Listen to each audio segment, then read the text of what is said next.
So we're going to go ahead and do that. So wonderful. So I would like to introduce Dr. Michael Maley, a therapist for over 35 years practicing in Minnesota. He has lots of experience in different kind of somatic processing and understanding. And he's going to talk with us today about working with shame using Brainspotting. We are going to hold off on answering questions until our break time. We'll have a break around 10:30, between 10:30 and 10:45, where we'll take your questions at that time. But please feel free to send your questions. You can do it through the menu item at the bottom of your screen. If you scroll over the picture on your screen, a menu should pop up, and you can do it through the chat means or the Q&A option down there. So you're welcome to do that anytime. And without further ado, Michael, I invite you to take it away. If you want to share your screen, Michael, you can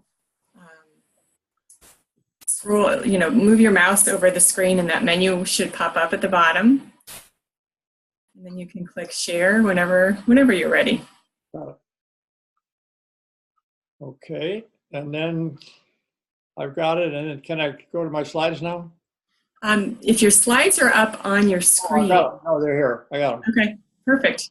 Perfect. Great. Okay. It's all yours. All right. Thank you.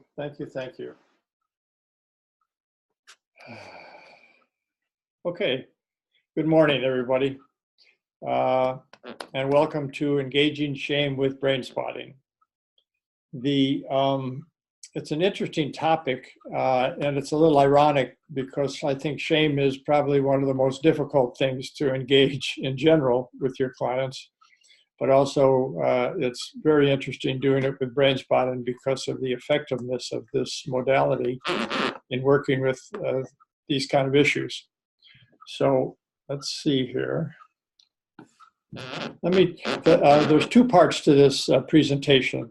Part one is talking about shame itself as an emotion and some of the different ways it manifests psychologically and clinically, and some of the ways it's registered in the body physiologically, and some of the things what we know about shame based on the history of it. And then part two is treating it or approaching it or engaging it with Brainspotting. So this first slide is really a little bit about the history of the model. The earlier one, the Tompkins model, came out about with Donald Nathanson back in about 2000, more like the 1990s. There was a bunch of books. Before that, it was hardly ever mentioned in literature. And then around 1990, Kaufman came out with a book, and it was probably known the best in the substance abuse community because they were working with it. So John Bradshaw and people like that wrote about it.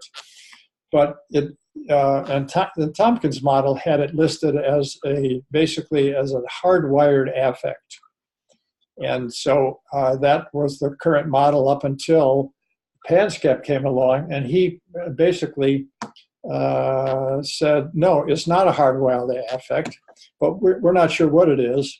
But you can see that the thing that came out of the Tompkins model was the seeking behavior and surprise, startled, fear, terror, distress, anguish, and anger and rage as the basic emotions.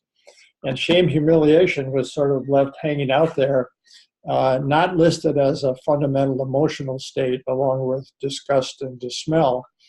But nothing really, there wasn't any further understanding of it until Stephen Porges wrote his paper on Polyvagal Theory and placed it and gave it a place in that literature, in the physiological literature that really revolutionized how it was thought about and what its basic nature is.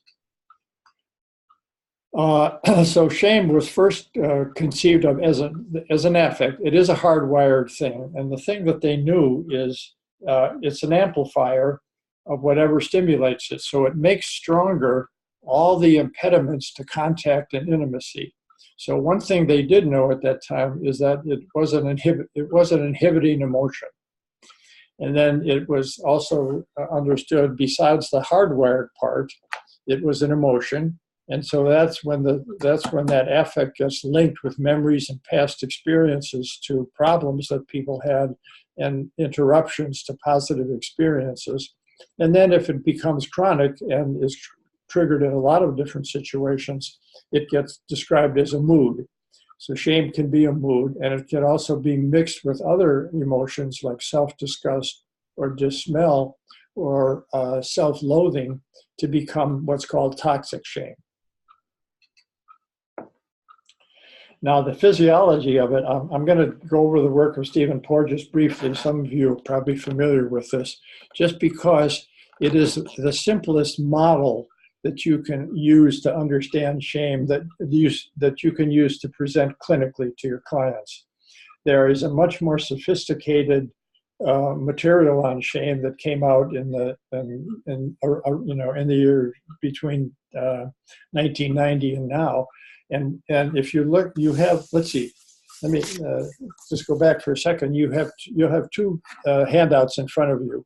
One of them is the slides, and the other one is something called the supplementary materials. At the back of that supplementary material stuff, there's a shame resource, there's a bibliography. And some of them, if you look on that page, some of the most precise neurophysiological and neuroanatomical work on shame has been done by,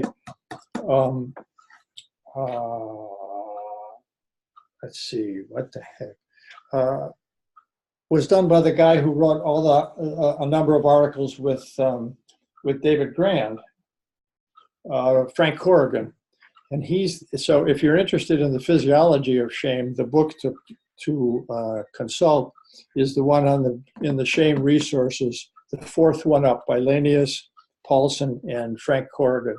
He's got a number of articles that are in much more detail about the physiology of this state. But what Stephen Porges came out with in the Polyvagal Theory was basically a very practical understanding of what's happening in shame and that emotion. So polyvagal theory works like this. It's significantly different from the model of the autonomic nervous system. That was the earlier model that we learned with Selye and the stress stuff. As a paired antagonism between parasympathetic and sympathetic nervous system. And he said, no, it's more complex than that. And he said the autonomic nervous system has three phylogenetically ordered response systems, including a primitive component mediating behavioral shutdown, and that's what we'll be calling the freezing response, a mobilization system dependent on the sympathetic nervous system and mediating fight and flight behaviors, and a social communication system mediating social engagement and utilizing the faculties and the circuitry of eye gaze, listening, facial expression, the sound and prosody of the human voice, and posture. And these systems are ordered and operate according to phylogenetically determined hierarchy. So the higher system, the social engagement system, can inhibit the lower defensive systems. And when the higher system is not working or is rendered functionless or not very well developed, the lower rise in activity. And so, for example, what you see in the spectrum disorders, in conditions like alexithymia, and in people who have a low emotional IQ, is that their behavior often is either in fight or flight or freezing, because the social engagement system isn't very well engaged, isn't very developed. And so what Porges said indicated was that the physiological state, that is the state of the autonomic nervous system, limits the range of behavior and psychological experience that the person can have and supports different classes of behavior. So our therapeutic efforts and success is dependent upon the state of the client. And I'll come back to that a number of times later on, but I'm sure many of you have had experiences that where you try to do some therapeutic intervention of some kind, and it doesn't take. And very often, what you're hitting is the state of the client is not receptive enough to handle that material. Oh dear! Oh my God! All right, sorry about that. So the model for here's the model, a graphic of that material, and you can see that the environment as it impacts the nervous system, and the most immediate response that the nervous system has, and that's autonomic nervous system, is based on what's called neuroception, which is it's an evaluation of safety by the client. And so the nervous system is always assessing risk. That is it safe here? Is it not safe here? Am I experiencing danger, or am I experiencing life threat? And so if you look at the life threat, the one on the right, you see the most defensive strategy that the system can do is just to shut down. And so that's immobilization and feigning death. And if you've seen any of Peter Levine's work, you see these movies of these animals that when they're about to be pounced on by a predator, they'll go into some kind of death feigning, and they'll shut down, and they'll play dead basically, and hoping that the predator will leave them alone. And then when the predator's gone, you see the body come to life again, and the animal run away. So it's a very interesting. Human beings don't do that very well because, as we know, they don't shake off that level as easily as animals do. Although you have clients, I'm sure, when you're working with trauma, when they end up, you can see the physiological shaking in the body, and as they release that during processing. That system is mobilized by what's called the dorsal vagal network system. Now, the one that happens right before that is when the person senses danger, is fight or flight behavior. That's the first defensive response they have. And you get mobilized, and that nervous system is much more active. And then the third system, the one that evolutionarily developed to manage those other two systems in a way that is far more sophisticated and involves far more contact, is what's called the social engagement system. And that uses eye contact, as we said, facial expression, the human voice, and it supports what's called visceral homeostasis, which is when that system is engaged, it balances the gut and the gut system. Okay. All right. So the defensive system is the freezing response is, well known from animal studies and of course from trauma with people. That's the one thing that Stephen Porges's work did, is it really turned the somatic the field of somatic psychology around, because they were very puzzled by people that were come in and were in the freezing response, because you couldn't even activate the fight or flight system in your somatic work. And so what Stephen Porges did is give them an explanation for that and really talk about how to approach those states in people that were so difficult to engage. So that system activates more slowly. It's a parasympathetic dominance, so it's slow. The breathing slows down, heart rate goes down, blood pressure drops, and muscle tone drops. So in fact, it's a kind of a collapse response in the body, and I'll show you some more stuff on that later. And when it's balanced okay, it maintains tone to the gut, promoting digestion, which is why many kids on the spectrum disorders, especially in autism, have so much difficulty with food ingestion and diets and food allergies, because when the social engagement system is not working well,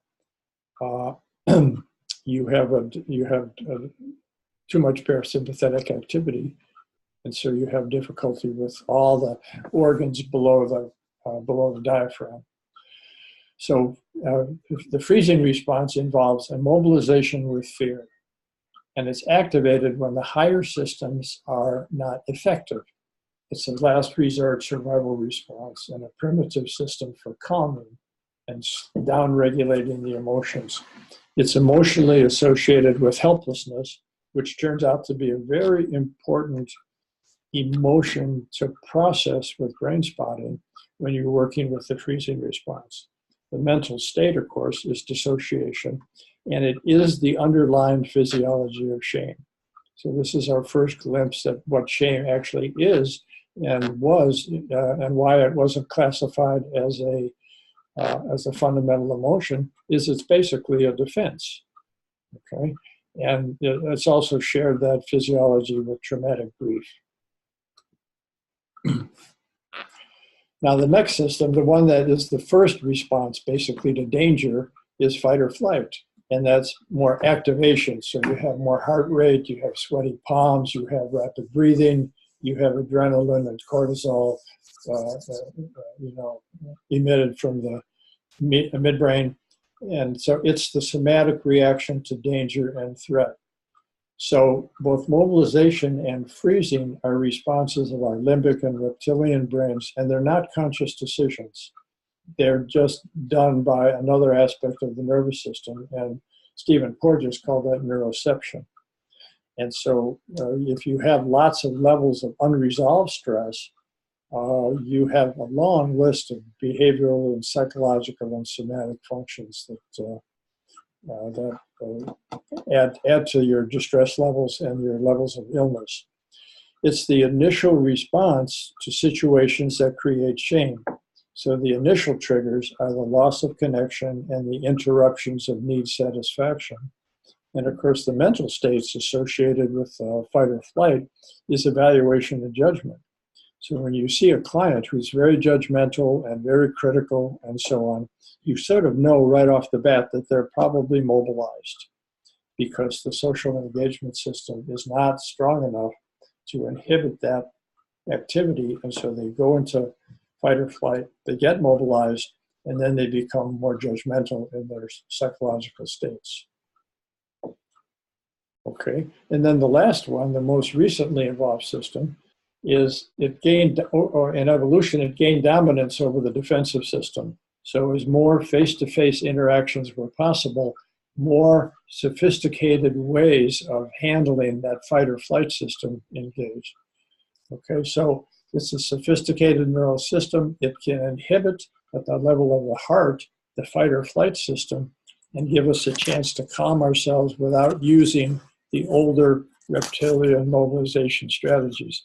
A good example of that is, suppose you're walking down the street and you see somebody that you think you know, and you come up behind them and you put your hand on their shoulder and they turn around and it's not the person, okay? So all of a sudden you have, let's see, you have an apple, let's see here. No, I want to give you another example.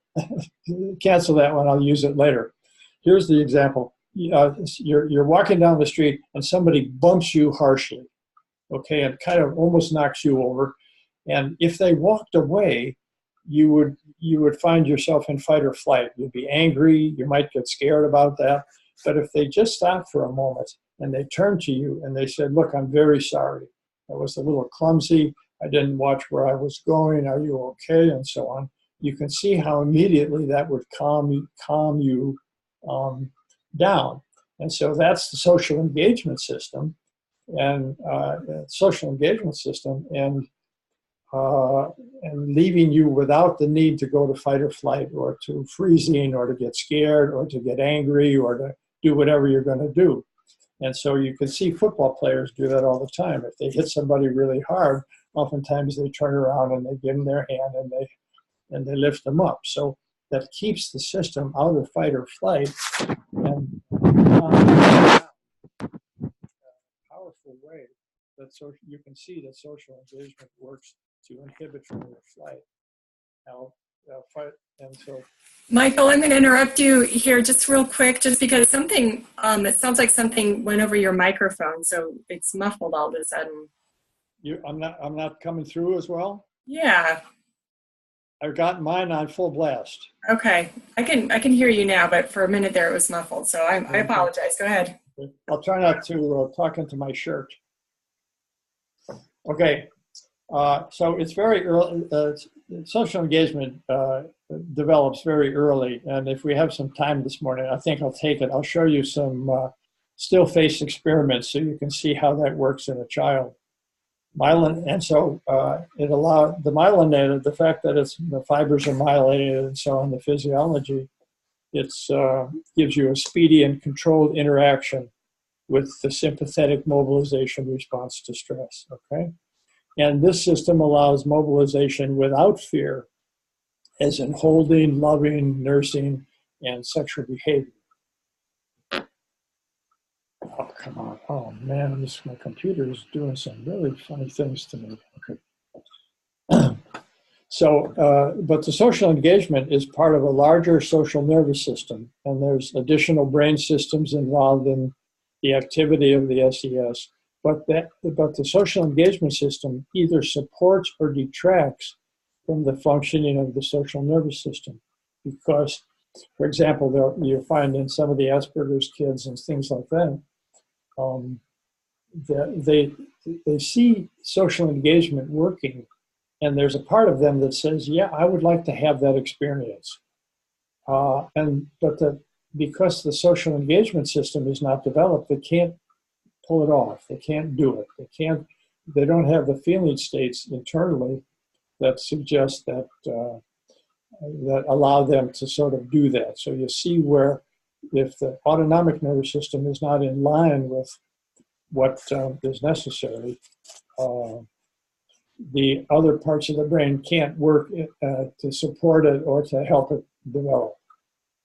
And the neural substrate for the social engagement system are the cranial nerves and the vagus and the nerves to the face, head, ear, tongue, jaw, viscera, and larynx. So how we talk to people, how our facial expression works, how our heads move, how our ears are, what we're listening to, how our tongue works, all of these support social engagement. And the state that the social engagement system supports is mindfulness, spiritual awareness, and the requirement is the experience of safety. So without safety and its support therapeutically, it's very difficult to process traumatic material, including shame, because mindfulness is an important part of deconstructing the shame response. And we'll talk a lot more about that later. And so what you're doing with attunement in Brainspotting is to facilitate the activity of the social engagement system, both for you and the client, and create the feeling of safety in the environment and the client. So you allow the client, with strong attunement, allow the client an opportunity to feel the shift in state that we are helping them learn to identify and to practice. Now, the last piece in Stephen Porges' model is neuroception. And neuroception is the term for a neural process that enables people and other mammals to engage in social behavior by distinguishing safe from dangerous context. Okay? So neuroception determines whether the specific features of the environment can elicit specific physiological states that would support defensive or social engagement behavior. Risk assessment does not require conscious awareness and probably involves subcortical limbic structures. And risk is assessed by a number of factors, including the environment, the state of our body, vocalizations uttered by the person, flat or unexpressive facial aspect. And so I want to show you a quick video of what's called the still face experiment. And what you'll see is how quickly that happens to infants and how they respond to the lack of social engagement.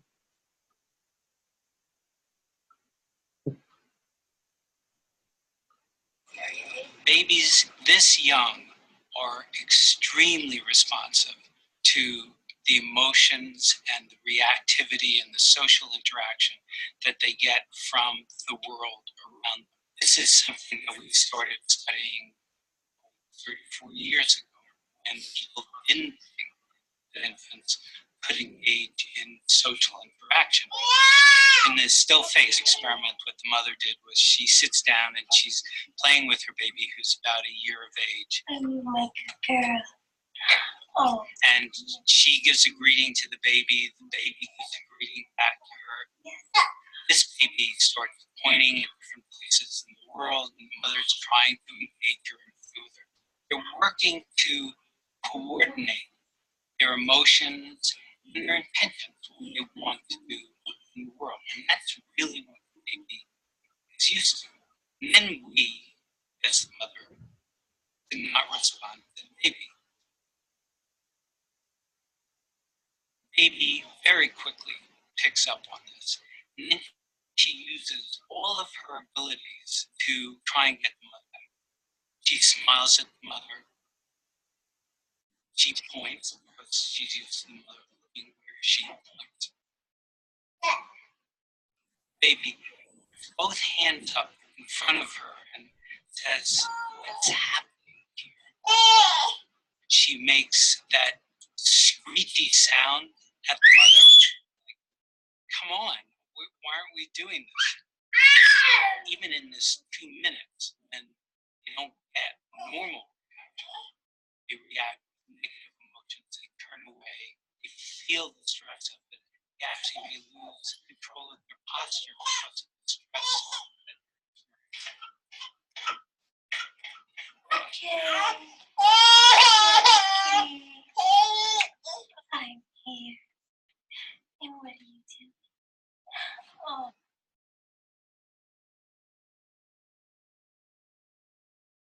Okay, you guys there? Could you see that, Lynn? Michael, we couldn't see the video. We could hear it. What I'm wondering is if we can send a link for the video to... I'll do that for people. Yeah, you couldn't see the video? We couldn't see the video. Ah, yes. Oh, there's a link in your notes right there. So was that in the... People want to see it. Okay, could you hear anything about it? Yeah, we could hear the audio for it. Yes. Okay. Well, what it was a demonstration of is you could see that the first response to lack of social engagement is the anxiety phase, where the child goes into fight or flight. And then very quickly what they do is they stop the video before the shutdown phase. But that's the next phase, which is you get this early rise in anxiety of the child and all these efforts to reconnect.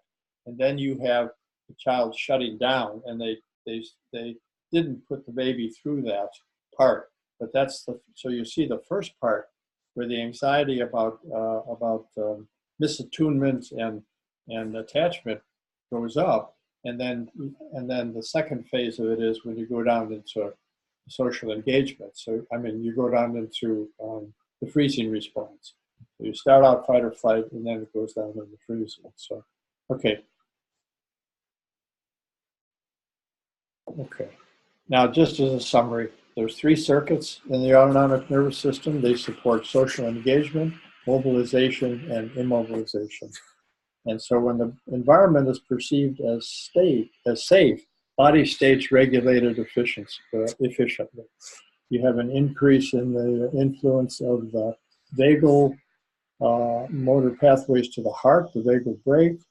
You can inhibit the fight or flight response. You can dampen the stress axes in the body and reduce inflammation and so on. So there's this incredible link between the processes of growth, restoration, and balance, and the muscles that control eye gaze and all this kind of stuff. And if you've had some experience with people on the spectrum disorders, you can see the difficulty that they have in facial expression and eye gaze and listening and prosody and so on. So the nervous system evaluates risk, and the behavior matches, and the subsequent behavior expressed matches the assessment. So safety is a requirement before social engagement and bonding can occur. And you feel safe when you are safe. Okay? And then, as we know, defenses can become procedural. So the more you freeze, the more you resort to freezing, even when there's an option to do fight or flight or social engagement, which has some implications for what's happening with shame. Oh, for some reason, my computer is going bonkers now.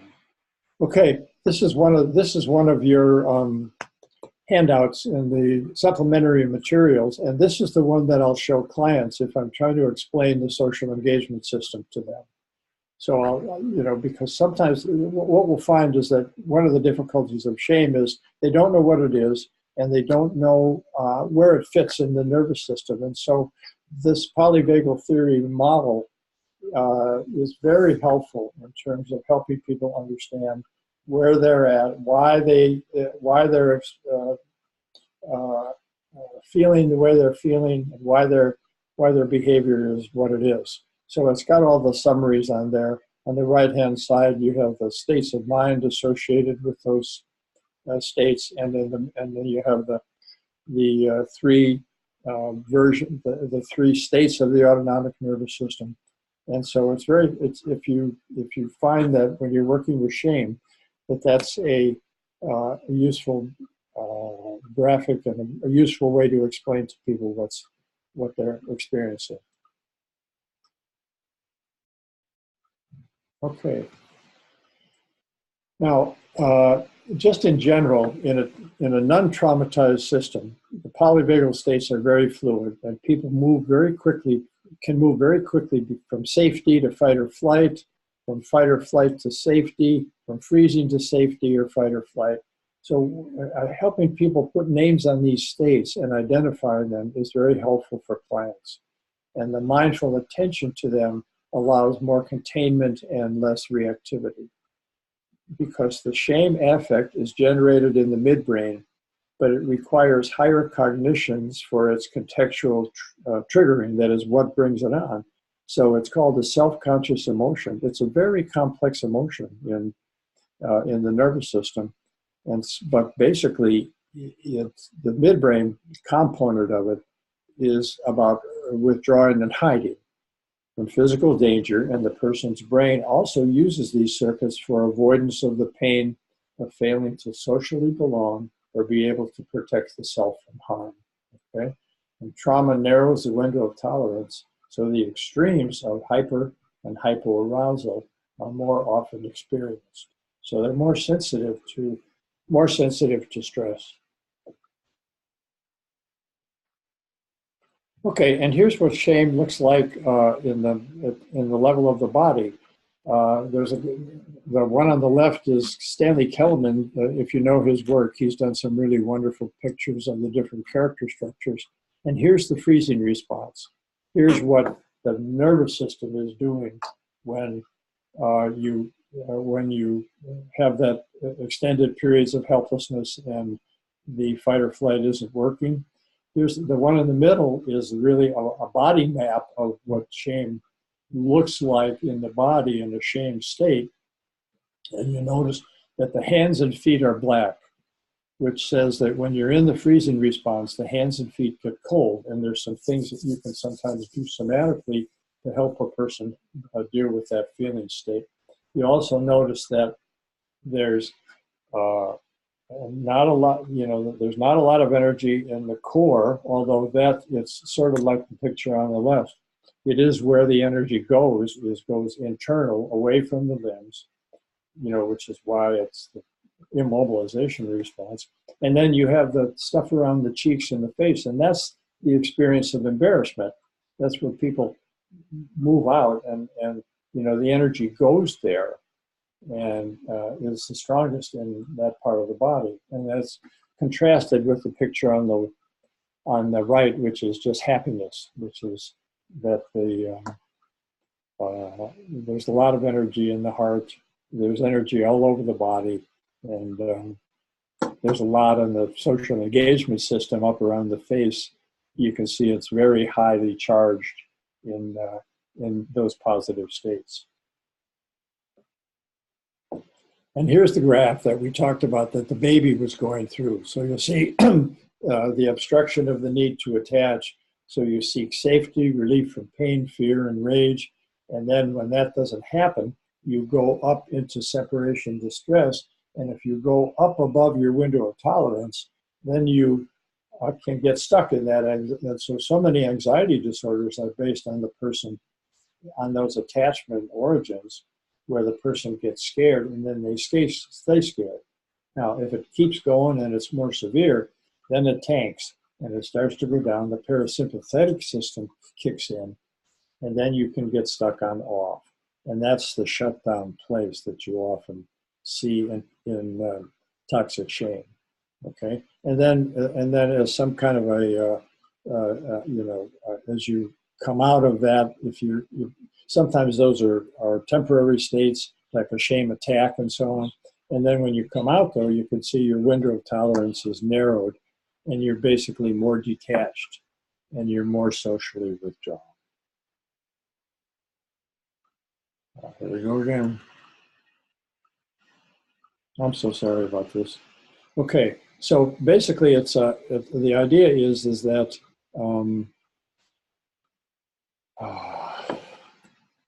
it's a defense. So basically, as we've been saying, there's two kinds of defenses that are involved in shame. The most prominent ones are the shame defenses themselves, which is that dorsal vagal activation and shutting down and freezing. But there's also idealization defenses that people use to sort of pull themselves out of it. And so we'll be talking about those too. And why is it a defense? Well, primarily it's inhibitory.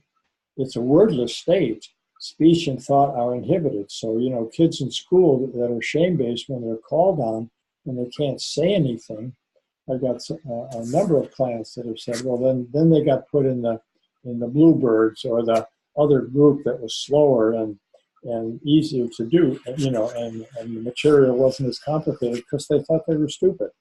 But actually they were just scared and shutting down and hit a shame attack, and so speech and thought got inhibited. So shame is able to downregulate the expression of any other emotion, seeking, fear, anger, or loss, and it serves as a barrier to the full experience of trauma or any other feeling that's overwhelming. So shame can actually be a safe place, and a lot of people you can see them using that. It's a resource to remove you from the trauma experience, but because it's defensive in nature, you have lots of problems because you have the loss of self and the lack of emotional connection. So the consequences of using that as your down-regulator of the overwhelming feelings is costly. And it almost always accompanies the failure to protect the core self from harm when healthy defenses like fight or flight are activated but obstructed. And so withdrawing and hiding is the consequence of that.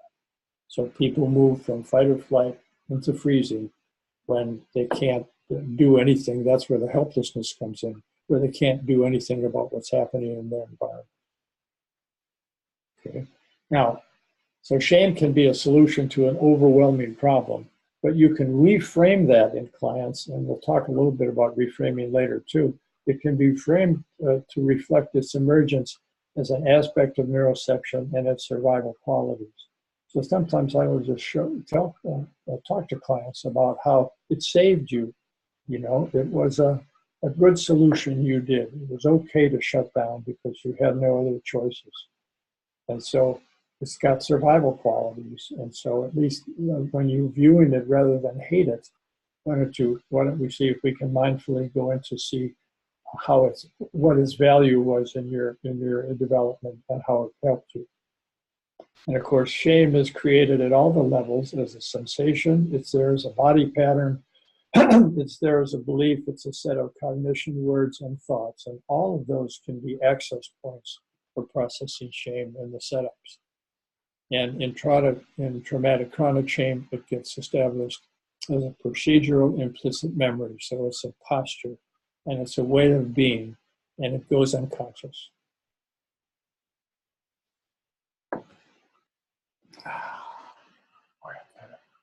I'm so sorry. Okay. All right. Now just as defensive patterns, you know, we've just talked about fight or flight, which is the mobilization one. And then the freezing response actually is quite a complex landscape. And if you look at those, some of those papers in the Lanius book that were written by Frank Corrigan, he outlines all the dimensions of freezing, all the different kinds of freezing responses. So what we're doing today is more clinically oriented, which is how can you explain some of this to people?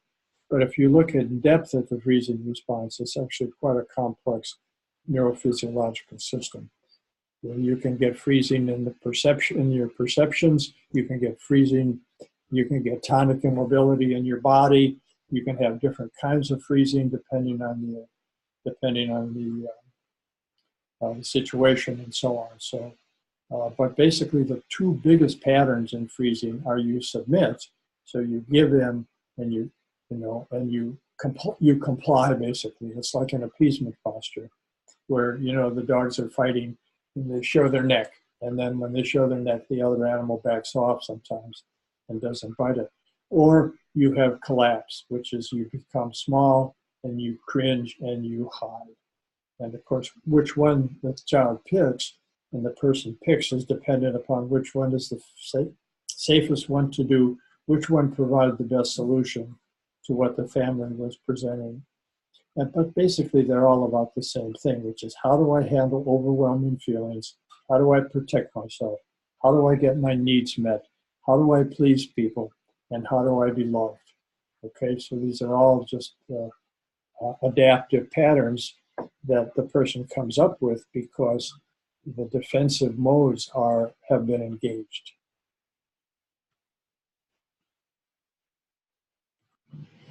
Okay, now there's been a lot of work done on the relational sources of shame, and that's why it's called the social emotion, because a frequent source of chronic shame is childhood relational trauma or ruptured attachments. And the definition that mostly has appealed to me the most, that clients will understand, is shame is an experience of one's felt sense of self disintegrating in relation to a dysregulating or a dysregulated other. So a child having an experience of needing cohesion, needing help to organize themselves, needing some way of a person coming in and helping them, doesn't get it because the parent themselves is dysregulated, is a really important principle in how chronic shame develops. It's a neurobiological process, but it's got all these levels of social engagement that are a part of it. So the experience of oneself disintegrating in response to acute or sustained misattunement from a significant other. It causes the loss or annihilation of coherence and the regulation of the self. And so what we will see as we go on is the annihilation, that is the dysregulation of the self, turns out to be something that needs to be processed. Not a lot of people get there, but it's basically what's at the core of the chronic shame experience. And is based on caregiver absence of connection, shaming behavior, or intrusion. And it's a mismatch, just like you saw in the Tronic YouTube video. It's a mismatch between the infant's request for connection and the caregiver's gaze and facial expression. Okay? So the internal drive for coherence creates the need for caring and the expectation of attention and empathy from caregivers. When those needs are met, that pattern becomes the organizer of all of our relationships with people. Okay? And as David said, the goal of psychotherapy is to help the client move from dysregulation to regulation. And shame, and chronic shame, contains the core of the dysregulated experience at least the ones that are based on attachment. Now, I just want to say there's a couple slides just about what emotional dysregulation is. You can see it if you've studied the trauma literature. You know that that early traumatic experiences have a tremendous impact on the formation of the self and subjectively how you feel and how you function in the world. So here are some of the descriptors that for the chronically dysregulated state. The structure of the inner world is shattered, torn apart into pieces, causing a depleted sense of the self and its continuity. That's the part where you can really see that the early traumatic exposure that's accompanied by shame as its defense is the annihilation of the self. And also the trauma victim has self-loathing, suspicious toward others. That's the self with other dynamic that has been so injured. Mistrustful even to their own self. You feel incompetent, hopeless, insecure, helpless. All of these descriptors that really reflect some very painful emotional states. There we go again. And the acute shame experience has been described: blank, vaporized, incoherent, shattered, falling apart, fall through the floor, become invisible. And as you ask your clients to describe these are the words that they'll come up with. In the therapy, if you go into the shame state, and from that state you're able to describe what you're feeling, these are the descriptors that people will talk about. I can't return to coherence and regulation. I'm struggling to get who am I? One of my clients said, I feel so messy when I have this experience. I just feel so messy. I thought that was a good word, because that's that scrambled, dissociated feeling that comes on as part of the shame experience. And less dysregulated versions, that is in milder versions, you can see when people get depersonalized, dissociated, overwhelmed, and the felt sense of self-disintegration. And of course, because you have that autonomic nervous system dysregulation, you often have medical issues that accompany those states. Okay, and here's the triad that you're working with in chronic shame. You have anxiety and anger alternating with shutting down. And that's that push, it's called a push-crash cycle, where even really competent people, they go to work, they gear up, they do the day, and then they come home and they lay on the couch or watch TV at night. So you pull yourself up into fight or flight, basically, and then you crash and you go down into freezing. The people that are functional often have that push-crash cycle. And then you have the shame-based personal dialogue and beliefs about the self. And then you have dissociation and the struggle to stay in present time and be able to connect to other people. So those are the three things that you'll see the most in chronic shame, that you can enter the system, enter those circuitries from any one of these positions, either the physiology of push crash, the shame-based personal dialogue, or just dissociation itself. And of course, any one of those will begin to get you down into the deeper wounding part, which is often the dysregulation and the annihilation of the self. Okay, and here's it's really hard to read sometimes, but this is Kaufman's book. It came out in 1990, and it was one of the first books on shame. And he just had this descriptor of it, involves the whole self. You can't make eye contact with people. You don't have any spontaneity in your movement. Your speech is silent.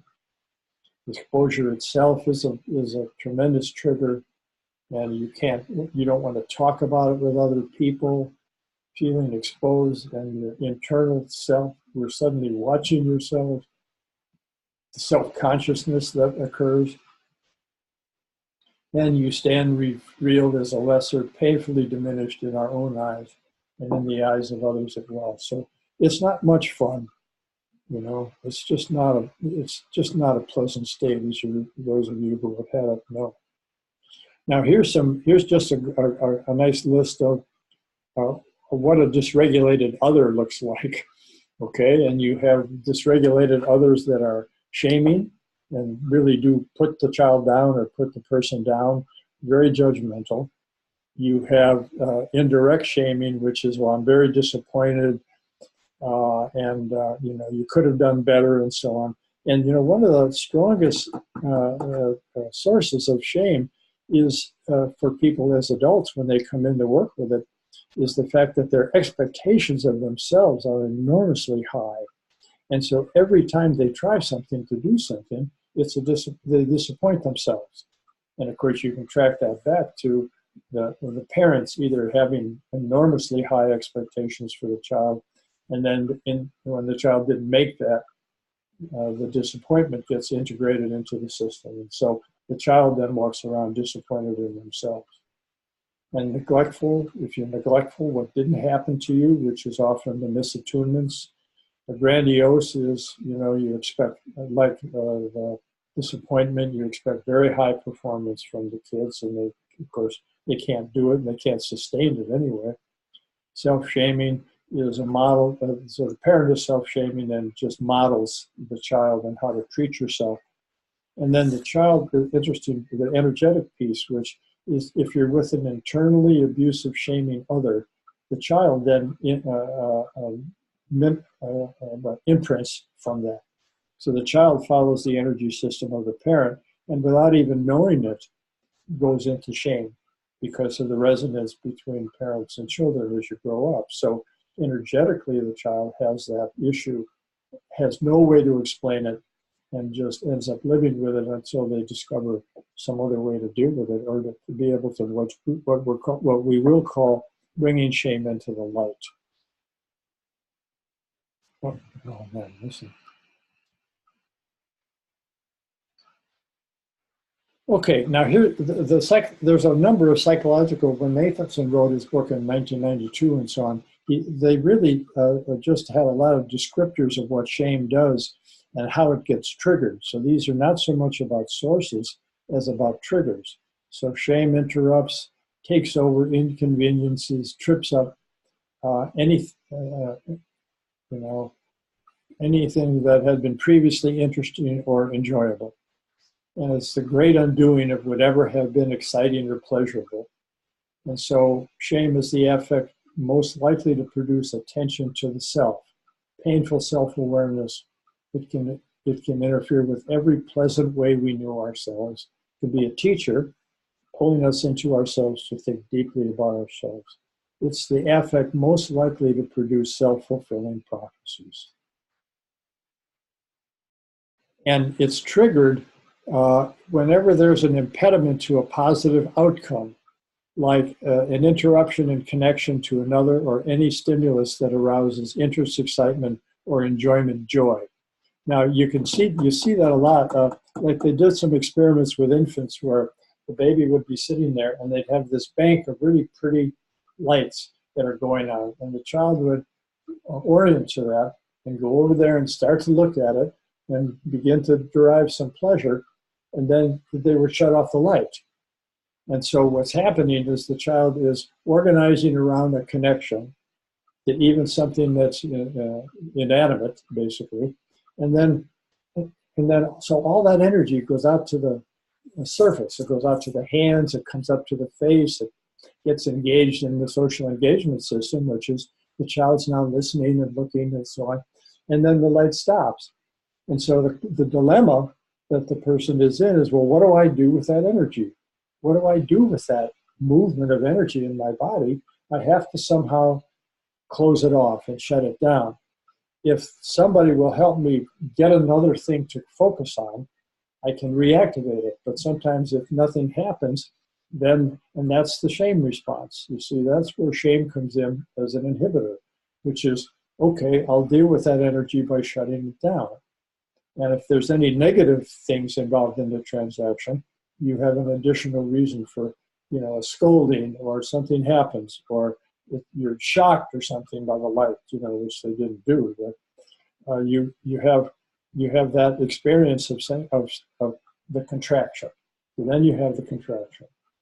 Okay, and needs that are reached for and not met. So this list, what are your needs? Well, for attention, to have affect regulated and being soothed, to be touched, to be fed, to be entertained, to be supported, to be affirmed for who you are and what you're doing, to be protected and made safe, to be seen and responded to. You have your boundaries respected, to be praised for doing well. You know, it's sort of like you read that list and you say, my gosh, how did I make it through childhood? All these needs for affirmation and support. And yet, if the caregiver has an active and intact social engagement system, that's what they do. You see, that's what they do. And when they don't, and they can't do that, you have really the development of chronic shame, and the person is, and then as you go into your life, any one of those things can be a trigger for the shame response.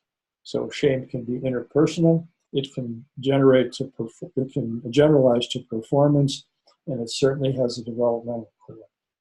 Okay, and you can summarize all of that basically to say at the core of shame is the feeling that we are unlovable and we have not been responded to when we reached out. Okay. Why is it important? Because any healing intervention requires safety and the activity of the social engagement system. Change and healing only happens in the optimal window of arousal. And it's also the requirement for attunement and affect regulation. So that combination of connection and safety is essential for setting up the healing moments that happen in your therapy. Okay, a couple more sections on just shame itself, and we'll be, if my computer would act correctly, we could be fine. Okay, now shame, so there's one aspect of shame that's the affect. That's the part where you just get the contraction, okay? But when it gets to be an emotional family, this is all the emotions that people have described that are part of it. So they can describe it as I'm ashamed, you can see it as being judgmental, you can get people feeling very righteous about stuff, you know. You can express this humiliation as being embarrassed, withdrawn, shy, indignant, alienated, worthless, icky and dirty, critical, depressed, awkward, stupid, and guilty. So all of those are in the family of that particular defense. And oftentimes, you'll see shame on a continuum, and we'll talk about that as we go through the Brainspotting stuff. It starts out, you know, it's very mild levels of shame on the left-hand side, feeling bad about something you've done, you have regret, and you feel remorse for something you did or didn't do that impacted another person. So we'll call that healthy shame, or probably the better name for it is state shame. And so you stay connected to your others and yourself. You feel bad about the behavior, but still cherish yourself as a flawed human being. So you still have a heart connection to yourself. You still have that ability to sort of see what you've done and have a feeling about it. Oftentimes, as you cross the continuum to the left, as shame gets more toxic and more chronic, then you get all these much more defensive reactions. You get withdrawing, you get disconnecting. You have more and more emotional components, and we'll call that toxic shame. And so in toxic shame, you're withdrawing and disconnecting, you're cringing and hiding at the midbrain level, and you're becoming defensive and self-involved. These are all ways of shutting down. And here's a simpler version of it. Healthy shame, state shame, and trait shame, and toxic. You see the names that we have, that people have used in the literature in that same continuum. So you have state shame up here and toxic shame down there. Now, I'll give you a definition here, I think, pretty soon. Call it shame can also be used culturally, and is used culturally to control child's behavior. Okay, so all you have to do is withdraw. Your kid is doing something, and you give them that look or something like that, and that activation is interrupted. Okay, and so you want to do that. I mean, you do that as a parent sometimes because you're saying, I have to stop that behavior. You're reaching out to touch the stove and get burned, and so there has to be ways that I can do that. And oftentimes, people will just shame the child and say, stop that, or don't do that, or that's not good, or you're being really bad.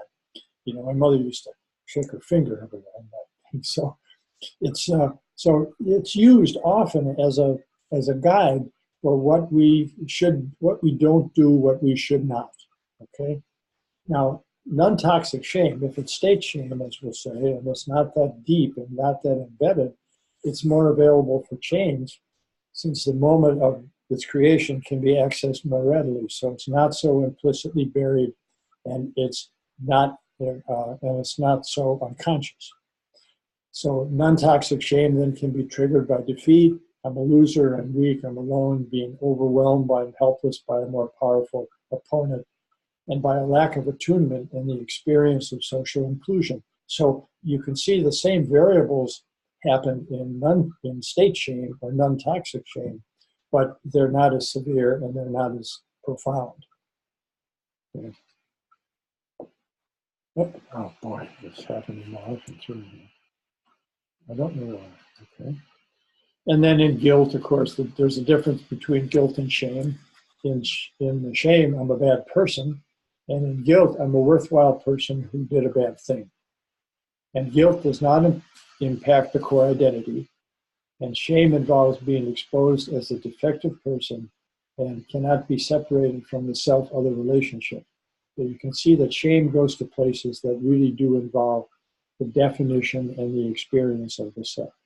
It can be hidden under guilt, and guilt is stronger than shame. And by stronger, I mean the person is less wounded, because guilty people are less self-referential, able to empathize with others often, and accept responsibility for the things they did. So they feel bad. So it's sometimes confused with shame, which is much more profoundly affecting the sense of self and the experience of self. Now, there's lots of stuff as shame as there's just some other definitions. Shame as a distortion of personal responsibility. Okay, the problem is within me or stems from me. This is the toddler logic issue. And it's a way to control the situation and form a rationale for what's happening. I now understand I'm defective. I now understand I'm not lovable. I now understand. And so you assume the responsibility for the problem in there. And so you get self-blame, and you then begin to form a view of the world as a victim. Negative conclusions are drawn about the self, and you have these other manifestations of the self-other confusion. It promotes codependency. Okay, you have difficulty with your boundaries. You increase the probability of possession. It weakens self-awareness. Other people have more control over you. It diminishes your knowledge of your impact on others. And that's a big feature of chronic shame. You have no idea how you're impacting other people. And the self-other confusion is the basis of the loss of self and a large contribution to shame-based depressions. And here's the family of shame responses. We have a couple on that, but you can just see at the feeling level, it's rejection, feeling isolated, embarrassed, humiliated. And at the body level, it's the head and the neck slump, eyes droop and turn away, upper body goes limp, face, neck, and upper chest become red. Remember that body scan, where the yellow was in the cheeks. All communication is lost, and the physiology of the parasympathetic nervous system and the dorsal vagal network dominate. And then here is the cultural thing, the Charlie Brown experience, okay? Charlie is saying, this is my depressed stance, and he's in the Charlie Brown position. When you're depressed, it makes a lot of difference how you stand, the worst thing you can do is straighten up and hold your head high, because then you'll start to feel better. If you're going to get any joy out of being depressed, you have to stand like this. So it's a beautiful description of the postural indicators of deep shame responses, which is there's a collapse, you avoid eye contact, all this physiology is being kicked in. And I think the Peanuts was a really nice description of a good way to show, in a humorous way, kind of what that experience is like. Oh, wow, my computer is not doing well today. Okay, and so then the cognitive part is all this kind of conversation with yourself. Bad things happen to me because I deserve them. If anybody's going to be hurt, it should be me. I don't deserve anything better. I'm unlovable. I'm a failure. There's nothing about me that is redeeming. I had a client come in a few months ago, sat down. I said, what are we going to work on today? She says, I don't matter. Bang, you got it. Thank you. So we know we kind of have a focus for the therapy right away. Okay, now here's another piece that we're going to get to later too. Shame is a self-conscious emotion. And what it requires is self-awareness and the formation of a stable self-representation. That is, the child is old enough to have objective thoughts about the self. And this mode allows us to create negative thoughts about the self. But this skill set develops in the second and third year of life, and they get stronger as they're linked with direct negative messages from the environment. But you're stupid, or what's wrong with you, or your father calls you a knucklehead, whatever.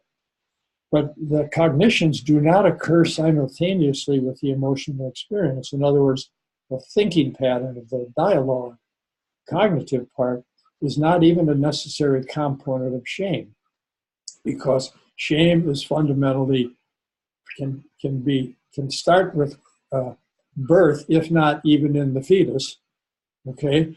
And the meaning forms slowly in response to an experience of self-disintegration. So as the child gets aware of it, aware of the fact that they're, out there, left hanging out there with these needs, then they begin to form the meanings, and those meanings can be cognitive. But actually the contraction is already in place, okay? So the deepest level of shame are nonverbal and visceral. It's a neurobiological shame. And what we'll talk about in a little while is a way that you can get the client to separate the words from the body experience, okay? So it can be better processed with Brainspotting. Okay, and why do these things get stronger? Well, you can see all the stuff all the needs, we had that needs, slide of needs, and these are when they're not met, okay? So you have this, needs are ignored, never discussed, the child concludes that they're not worthy, and that their badness is associated with this disconnected emotional self, okay? And then they grow up, and that shame becomes used to manage any overwhelming feeling. Okay, so anytime you're overwhelmed, you automatically do the shame piece. That is, you shut down and you go into a freezing response. And so that can happen with the body. The sexuality comes online as the emotions get developed, and as you experience competences, that these things can get attached to shame. And so if you have these accumulating memories of interrupted positive outcomes and so on, and experience of violation, of course, create helplessness and other affects that were never acknowledged. And so it could be strongest when defenses have been activated, but obstructed or overwhelmed. The failure to be protected from harm, or the failure to know how to achieve some level of social belonging, is a major trigger for shame. And these are all experiences that require downregulation or numbing or protection. Okay, so you can see how shame gets embedded in the system because it becomes a way to manage overwhelming and anything emotional that's out of the window of tolerance.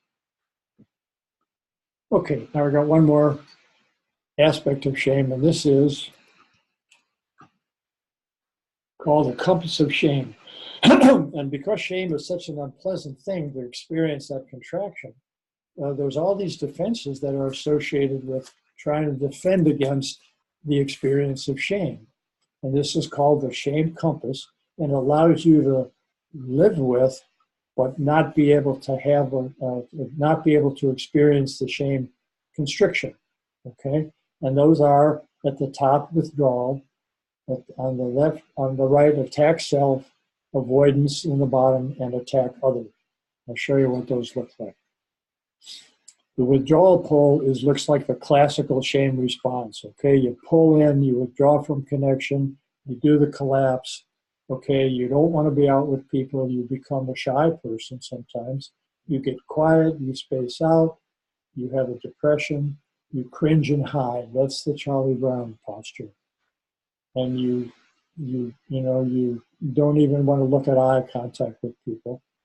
And you don't want them to look at you, which is why you don't look at them. Okay, if you and I turn inward as we face ourselves, and then we see what we want to hide from other people. The attack self part is a way in which we insult ourselves in internal dialogue. That's the critic part, okay? And how we present ourselves to others. So the self-talk is, I'm unworthy, I lack value, something wrong with me. And offer the self to others in demeaning sexual or physical relationships. And you allow the other person to feel powerful and have more value. You can manage the loneliness of withdrawal, but creates emotional pain. So it does solve one problem that you're having as a shame-based person, which is you can feel quite alone. But of course, the emotional pain you get by hanging out, and typically narcissists have many, many people around them that are shame-based for just this reason. Like, I can be in the shadow of someone who's got a bright light, but I have this emotional pain because I'm not a bright light either. So you manage shame by increasing mental pain in the attack self mode. And so there's all this humor about that too. This is a Bloom County thing, and he gets on the scale, and he says, I'm probably 5 pounds heavier. This is so depressing. And he's surprised. He says, 5 pounds lighter, just like that. How about that? And then he thinks about it, and he says, oh gosh, I probably have cancer. This is so depressing. So it's like you can't get out of that pattern, Even if you have something good happen to you, it'll collapse back in on itself with a lot of shame. All right, let's see. All right. Okay.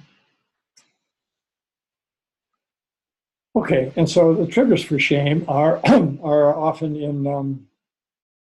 Let's see. Okay.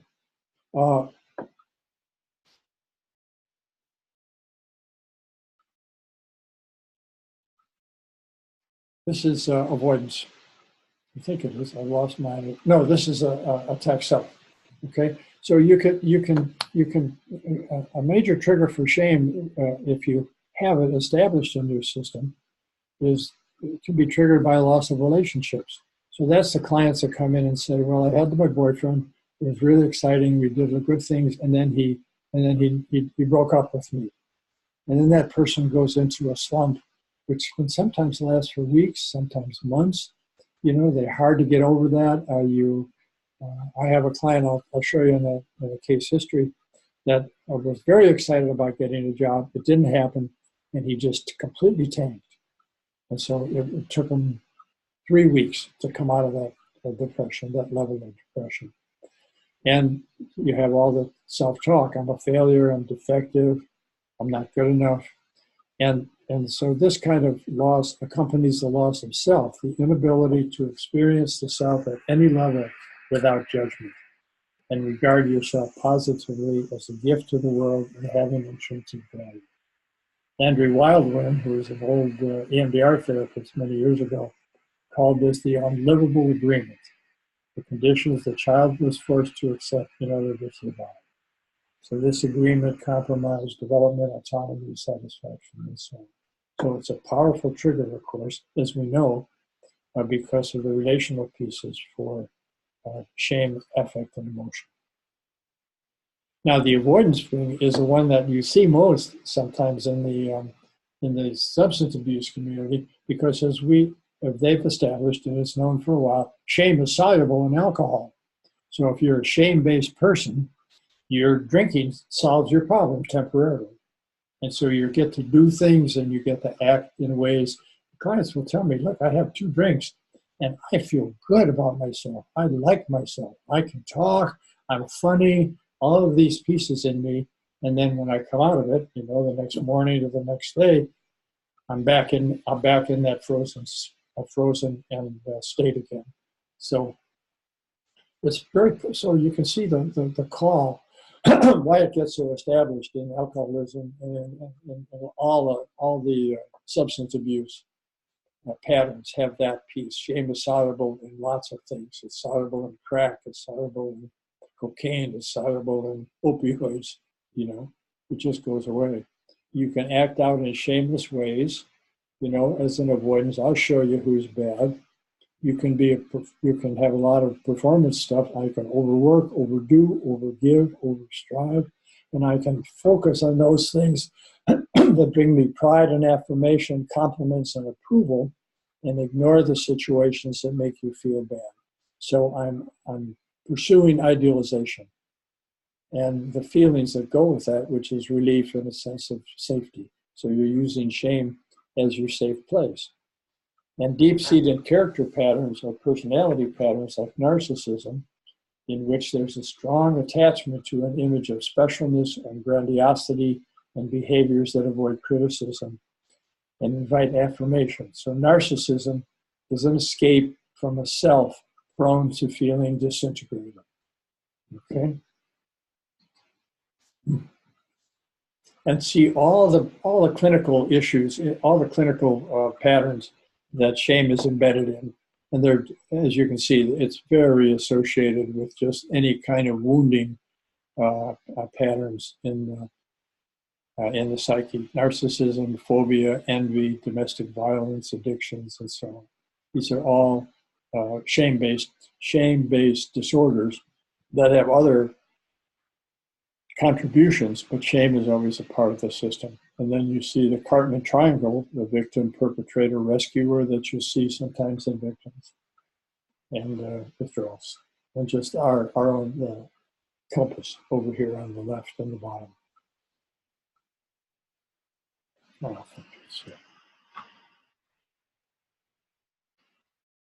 now, grandiosity, of course, is a way to escape from shame. So you go up from shame and down from grandiosity. It's superiority. It's better than. It's an idealization defense. Okay, special privileges. I don't have to follow the rules. It's not about how good I am. It's sort of what I believe I am. Don't feel bad like shame. It feels good to be grandiose. It feels better to act out, to get stoned. It's an impairment of judgment on the impact of your behavior on others. And the ouch often has to come from others. So the narcissist is oftentimes dragged into therapy by the partner because they can't see what they're doing as easily. And the partner says, look, all the ways you're behaving, I'm not going to stay with you if you don't get some help and so on. So the ouch doesn't come from inside you, and it's a conflict between the person and their environment. So grandiosity as a defense against shame requires entitlement and false empowerment, which happens with some kids, of course, and you get fixed on a positive affect. Shame-based alcoholics, perfectionistic, can't enjoy themselves, inability to rest, pushing to be in control and succeed, can't accept compliments, very compulsive quality, can't change very much. And inner states of anxiety that go with a deeper fear of being criticized or not being good enough. And then the attack others, which is the last pole over here on the left. This is the one that's so integrated with violence and rage and insults and abuse picking on people. And, okay, so you have this, the lighter form is, it's just really diminish somebody else so you don't feel your own diminishment. Okay, and so many attacks, so much, like if you work with couples, so many of the difficulties in a couples thing is one person has something named, that person hits shame, and then from that on the dialogue is over. Okay, you can't have a conversation when the other person is in their freezing response or in fight or flight. And so then you get the fights. Okay, so you name something your partner's doing that you don't like, and they erupt, and they get crazy. You cut in front of somebody, and you have road rage. And cruelty that people have really comes out of a shame-based system. So it's very damaging in the culture as an affect if you haven't dealt with it. It just, so much harm is done based on the attack others' way of handling your own personal shame. And here's a compass, and there's a copy of that in your book in case you want to explain this to people. It's a very helpful device because people will always recognize in their family, oh yeah, my brother is the attack other part, and my sister does the attack self and withdrawal, and then my other brother, he's avoidance, he's an alcoholic now and he's drinking a lot and so on. So people can really understand how powerful shame can be in a family system and how much it can dominate the interactions. Why I don't talk to my brother, why I'm always having to help my sister, why I'm having to help my brother, all this kind of stuff. It's an explanation for why people have the dilemmas in the family system that they have.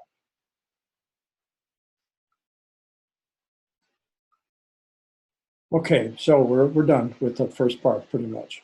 Shame is a biological down regulator using the circuitry of the dorsal vagal system. It's a defensive behavior pattern, a protection from overwhelming emotional pain. Frequent sources early on is interactions with a dysregulated other that cannot attune to have sympathy, to empathy, to care about, creating a state of dysregulation and a momentary or chronic disintegration of the self. So it's a traumatic state. If you don't repair it, there's a lack of safety and more fear, you can become shame-prone. Non-defensive down-regulation occurs normally in development when the social engagement system is functioning and serves that purpose. State shame occurs without severe trauma or neglect and is dependent on the culture, learning what's adaptive, and shame gets tied to whatever is not allowed in the culture and the family. Wow. Okay, break time. All right, great. So we're going to take a 10-minute break. We will resume at 10:45. There's only one question, right?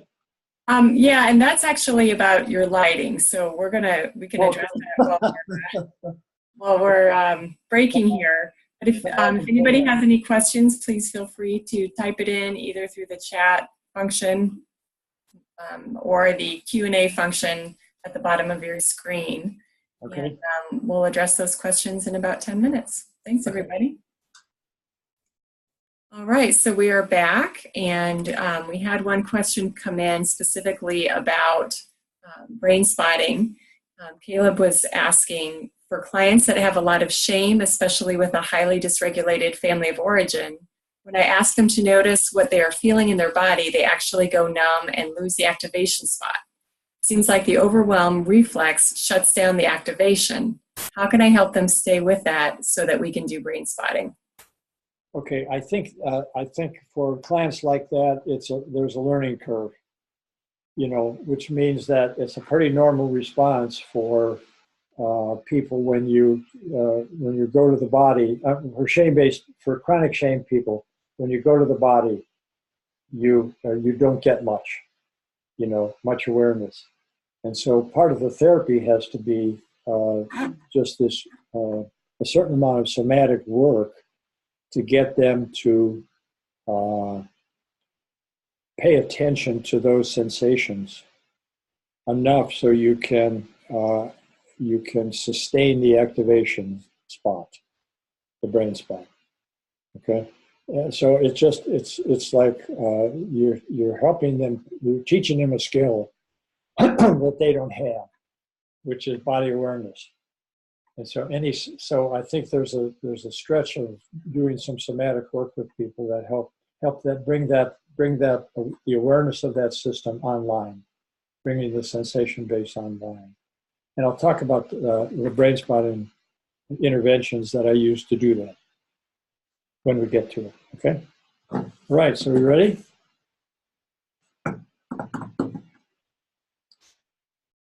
Okay. Go. All right. What did I just do there? Okay.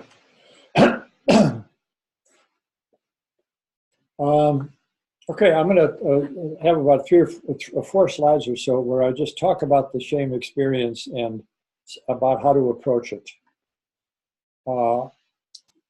Because shame responses fall on a continuum from very minor episodes of feeling shame about how others relate to something we did or that we did or didn't do to all the way to the profound freezing and dissociation that you get in chronic shame. It takes us out of present time. The early question you have is, what's the depth and the severity of that defense in the client? And to what extent is the client identified with the symptoms? Like, I am that. I am a failure. I am worthless. I am whatever. And so your first assessment is you're just trying to figure out how extensive this issue is in the person.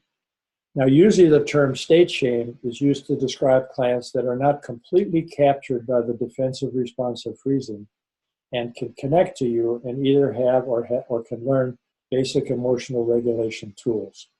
Just in general, these clients can move more quickly into processing and can learn the process of listening to their deeper brain, that is subcortical processing, and the wisdom it has to offer.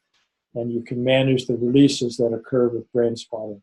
So in state shame are incidents of shame that don't completely dominate the personality. Okay. Now, what's often common is shame can also be very hidden in the client's system. Many people have never named that bad feeling as shame or are unaware of the different states that occur in their body. That is, they don't even have the feeling states for what's social engagement, what's fight or flight, and what's freezing. So that's a whole psychoeducational process that has to be done. And this is why the phrase bringing shame into the light becomes an important therapeutic task for some clients and a really important part of the therapy. Just surfacing that affect and how it works. And because shame and trauma are so deeply interwoven, the wound and the defense at the same time, both are in the person at the same time, and both are present in whatever experiences you're processing. So you have this trauma pattern of, as you're processing, between fight or flight and shutting down. Fight or flight and shutting down. That's that push-crash pattern that can happen even during processing. And it can be problematic if you only process the feelings of the trauma experience and the shame stays hidden and not explored. And this can occur because shame at the somatic level is a contraction that the person has learned to live with and not be very aware of. Okay, and remember, you can see in the child in the tronic YouTube that the shame contraction can come in well before any words are attached to it. Okay. So you'll see this sometimes in clients that no longer have a suds around certain traumatic experiences and they feel done, but you can still feel their lack of presence or absence around their experience of themselves. So early relational misattunements can leave an impact on the person that is not recognized as traumatic or have much activation, but are felt by the person as something is missing, or there's something absent or void in my experience of myself, or they are having issues with intimacy with no memories of family traumas or inadequate parenting. okay? And the shame contraction is a part of the inhibition of aliveness that has many other explanations, like you're not getting enough vitamins or you don't exercise enough and so on. And is not recognized as the operation of the shame, affect, emotion, or mood. Okay, so because it's an inhibitor, and if it comes on really early, it sits there as an identification of the self. Okay, so this is who I am. I've never been any different. I don't know how to change that. Okay, and it appears that the deepest issue that lie under the shame is the experience of self-dysregulation and the sense of annihilation that can occur with the relational losses. These loss of self-experiences are often subtle, but for some clients are the basis of their distress.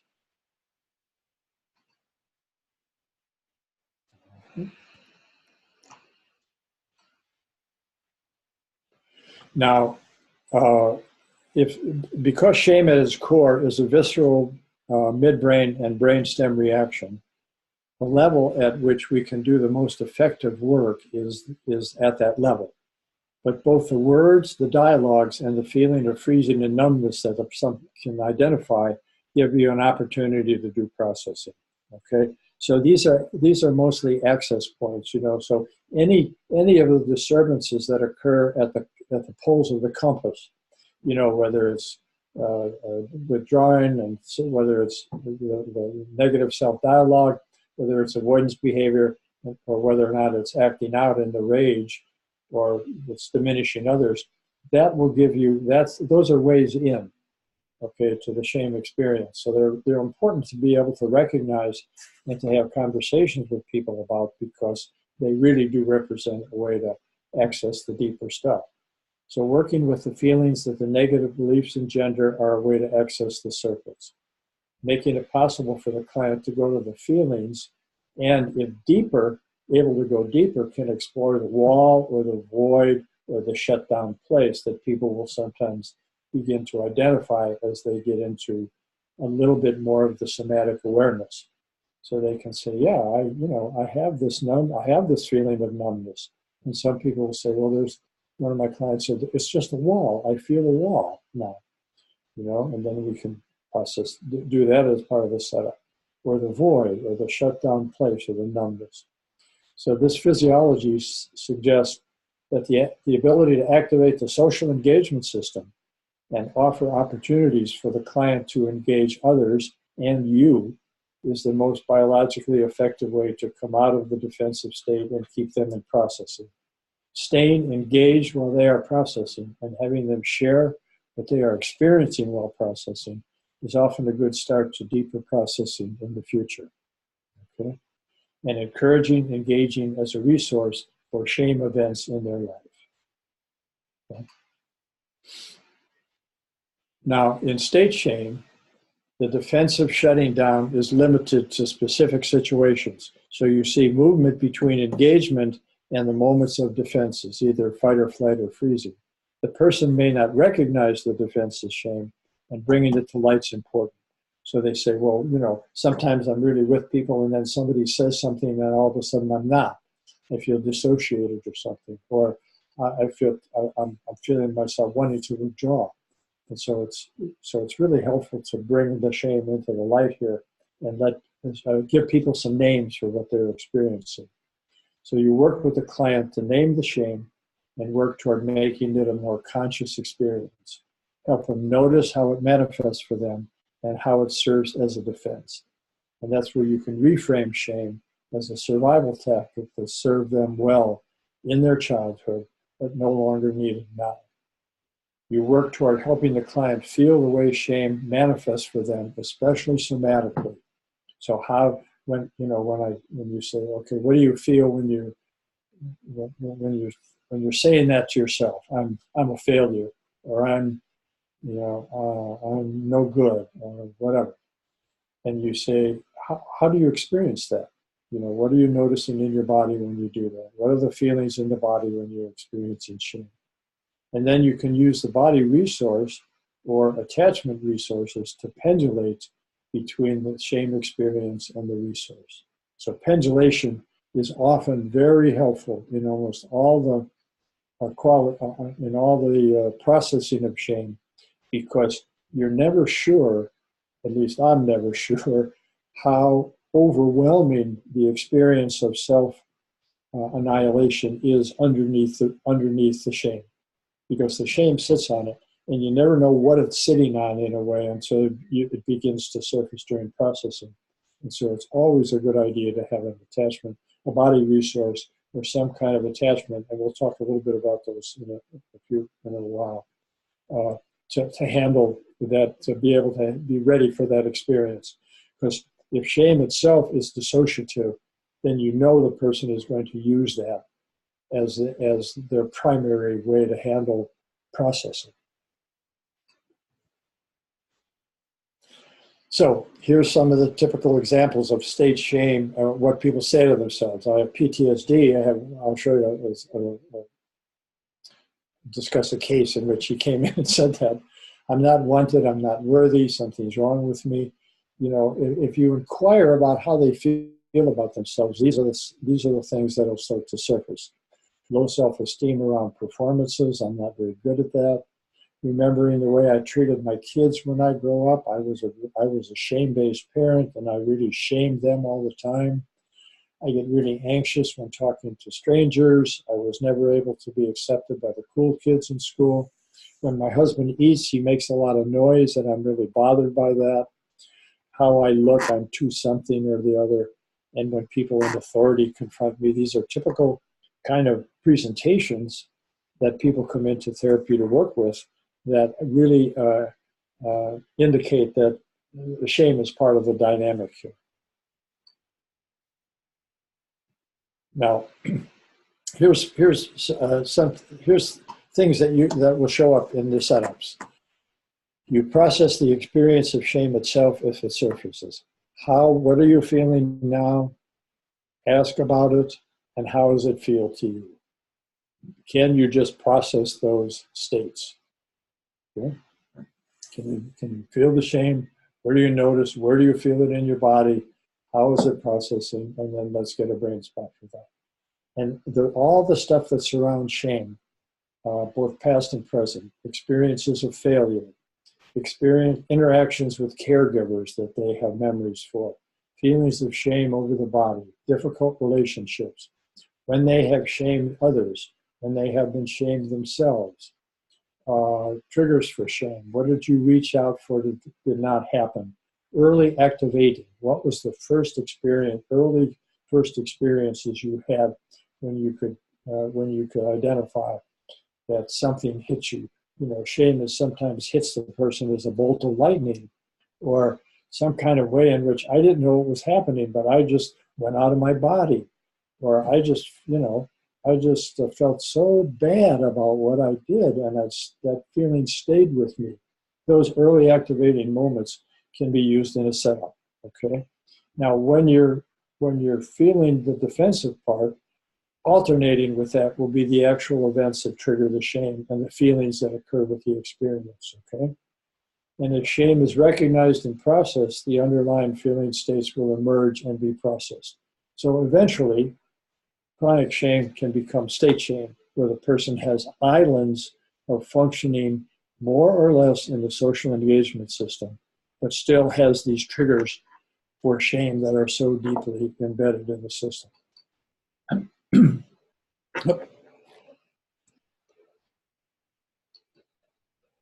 Okay. Now, when you have chronic shame, where the person is very dominated by the numbing, shutdown defense, you have to really, like with all under access clients, you slow down, you be present and attuned the best you can, you track the presence of shame, and you track the level of shame more often, okay? Because there'll be more time, because let's see now, I got a comment about that. I want to say something about that too.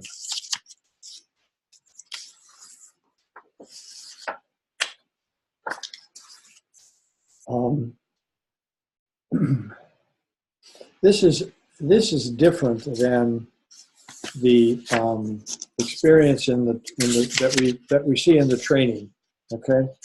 Because typically in the training program, what happens is, you're looking at people who are pretty together, and have a lot of social engagement, the people that have taken the training. And so sometimes they're able to go into this mode of processing where, at least in the training we were in, the therapist doesn't interrupt them at all.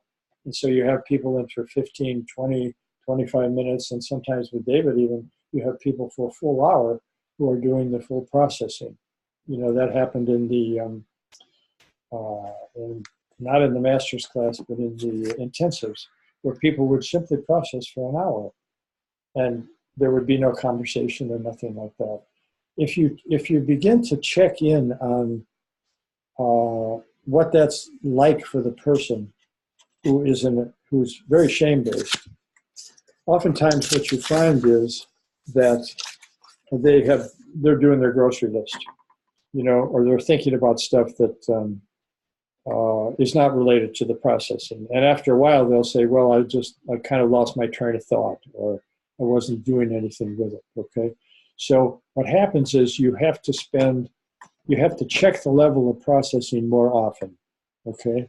And so what you're looking for is any indicators at the level of the body, like if the breathing changes, or if there's something that happens, or you get a twitch or something that indicates a reflex. And then you check in and you notice that the person has actually shifted. There's been a shift in the processing. That's okay. But a lot of times when you check in with a shame-based person who is also dissociated, you find that they have gone off track. They're not doing subcortical processing. They're just thinking about something. So what happens is you have to slow down the work and actually interrupt more often, and go in there and put your own relational energy into the interaction with them, and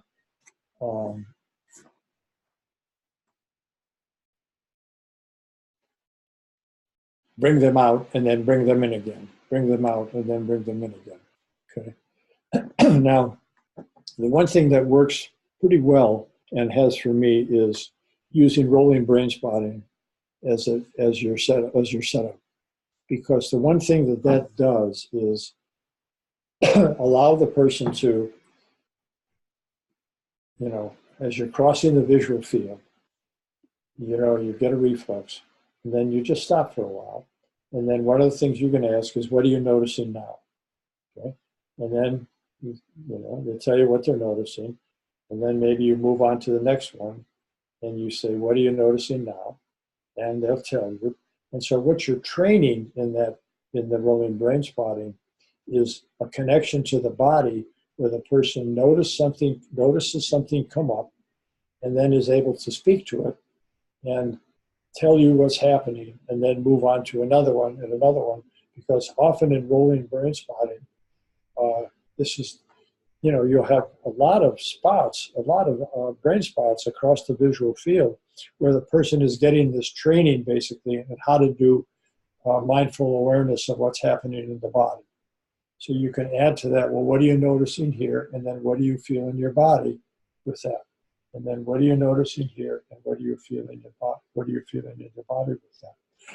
And sometimes it'll really bring that capacity up. So that was that question that happened during the break, which is what to do in that case. So you can alternate attempts at processing with more verbal interactions around their life experience, because what you're trying to do is get engagement into the system, engagement with you into the system, and they can begin to use that as a way of engaging themselves. Okay, so you're just trying to open their system to more engagements, and you can start that during the processing. Okay. And then I'll show you in a minute. I'll show you some other interventions, right brain interventions that you can do, and where they can experience some affirmations about who they are. If you want to do somatic work, body scan works. If your boards and the client can permit that, you can do some touching work all of those activate that level of somatic awareness. Okay? Now, I want to go back just for a moment into a slide where we talked about state shame. Let's see. Where is it? Okay. And I want to give you a case presentation of state shame. Okay. This was an interesting case because it was very clearly state shame. This person came as, his name is Paul, I've given him that name. And we have had 12 sessions since January of 2018 so far. And he came in and he said, I think I have PTSD because I'm often overwhelmed. Okay. So that was the opening line, and in terms of what would you like to work on. Now, this man is a very successful immigration lawyer, so he has social engagement systems in place. But where he's getting triggered is in the issue of contact with his girlfriend, because here's the story he told me. When he was young, his father, who he is now recognized as a gay man, used to come into bed and want to sleep next to him. Never sexually abused him, but would come into bed with him and sleep, and then cuddle up with him. And then when Paul was in the shower, would go into the shower with him, make some contact. And Paul, as he related this, he related feeling dissociated and of course feeling an incredible amount of shame because of that experience. And so in the first 3 or 4 sessions, what we processed was the feeling of being trapped, that he said that's the feeling that he had when his father would do that. And he started to notice that when in the middle of those memories he would have dissociation, okay, and just leave his body. And then during the processing of these early sessions, he would start to shake, which is the release of the freezing response. And so he would have these involuntary movements in his shoulders and sometimes in his arms and his hands. So that got processed fairly quickly. Now, the story he was telling me about now is that the issue of avoidance of contact with his girlfriend, because he said they were planning to live together. And what happens is he would come home from work and let's see, not looking forward at all to a connection with her, but instead feeling like he needed space and time alone and unable to take the contact. Touch wasn't pleasant. He felt overstimulated. He got stuck. He doesn't move. He doesn't, think or plan ahead. And so what happens is he's just flooding. Yeah, and he said, I want to do something about that because that's not a good place to be. He recognized that. And he said, look, we're planning on living together. What's going to happen to me if we move in together and she's around all the time? Okay. So we did about 4 sessions processing that sense of being trapped. And then we started to work on his feelings when his girlfriend approaches him for a hug or approaches him for some touch. And so after a couple of those sessions, he told his girlfriend about his history. He hadn't shared that before, which was very typical of shame-based interactions. Had many more memories of his childhood, more awareness of how he does not feel safe and how powerless he feels and how he checks out and holds his anger in. So what happens, and then the other memory he has is how he became aware of how ill he was as a child and how alone he was as a young person, okay? Another marker for the freezing response. So he's now getting all this information about who he is and what he's experiencing in the early brain spotting session. So there's a lot of memories about who I am and what's happened to me and making sense of it and getting overstimulated. And so he's starting to really become aware of how that experience with his father has impacted him, okay? And so even to where the freezing response was at work, he said, look, I get stuck, I don't move, I don't think or plan ahead, that's all freezing. So then sessions 4 through 9, involved processing and continued engagement with the dissociation and withdrawal. He began to have the sense of being pinned down and immobilized when his father would come close to him. When request that his girlfriend feel like a demand to him, like she's inviting a connection, she's saying, will you do this for me? And then he's saying, and then he feels like he can't do it. The shame and helplessness are the first emergence of the underlying dysregulation. He felt futile, powerless, and a sloppy, messy kid. So now he's touching what we later identified as his dysregulated state, that annihilation of the self. He was the one that said, I feel really messy here, okay? At work, he said he was noticing that he has difficulty standing up for himself, often just going along with what others thought. And what emerged was a codependent pattern of relating and his ability to set boundaries. Okay? So the whole thing is evolving as these memories start to come up, then you have really good material for the setup. Okay? And then sessions 10 to 12, we've had 12 so far. We continued, and then he began to identify himself as an imposter. And so the loss of self, that's a loss of self-experience. And then he felt the shame hole, the void in him, and felt like a messy hack. And so the difficulty of saying what he wants and needs, all along, he was getting better at that. So he's starting to identify it at the same time that he's overcoming it and moving into a more engaged state.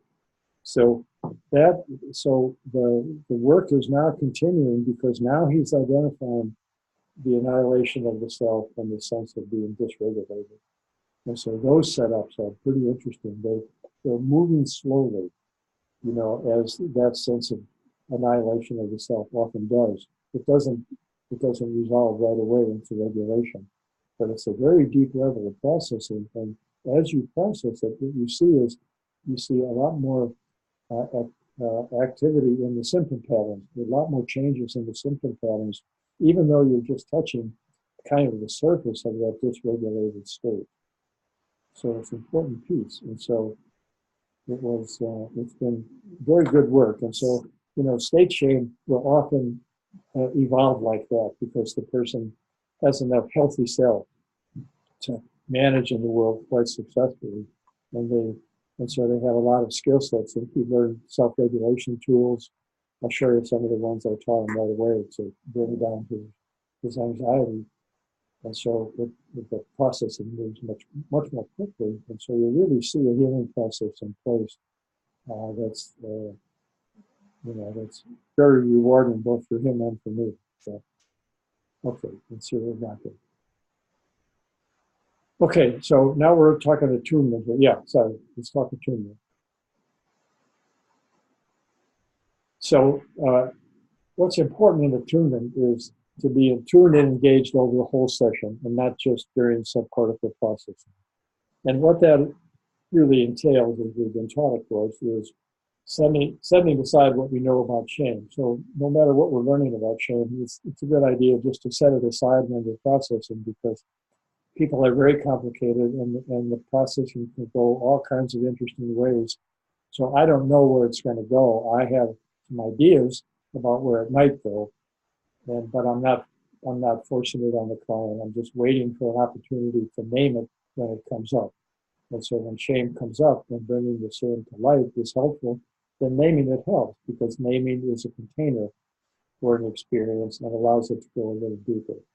Okay, so you're basically understanding that the client stuck alone in the shame experience is unable to return to normal interpersonal interaction unaided.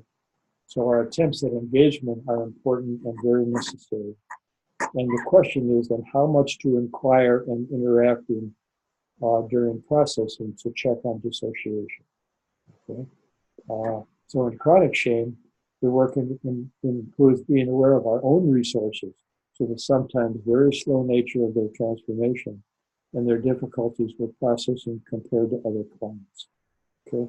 It's also important to work through our own shame and shame proneness therapeutically to manage shame attacks in the clients. Okay? Okay, now I'm going to skip back because I also want to give you a case history of a chronic shame client, which is a very different. Let's see if I can find it here.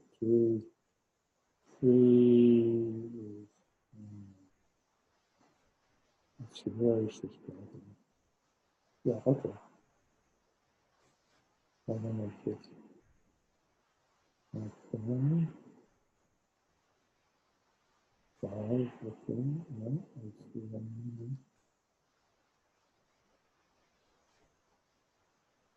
No, okay. I'm not going to address this slide right now. I'll address it in a moment, but I want to tell you about chronic shame. His name is Don, and he came in also in January of 2018, and we've done 33 sessions so far with him. And he came in at the urging of his parents. He's living with them and being mostly supported by them. He's 30 years old, not currently working, and has a history of beginning efforts to work or train on something and then leaving that activity when he gets overwhelmed with anxiety. Okay?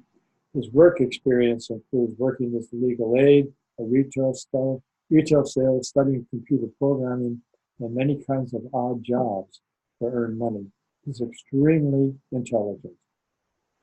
And in his spare time has worked with language translation, learning new forms of computer programming software, and pursuing his interest in existentialism and the classics, which was his college major.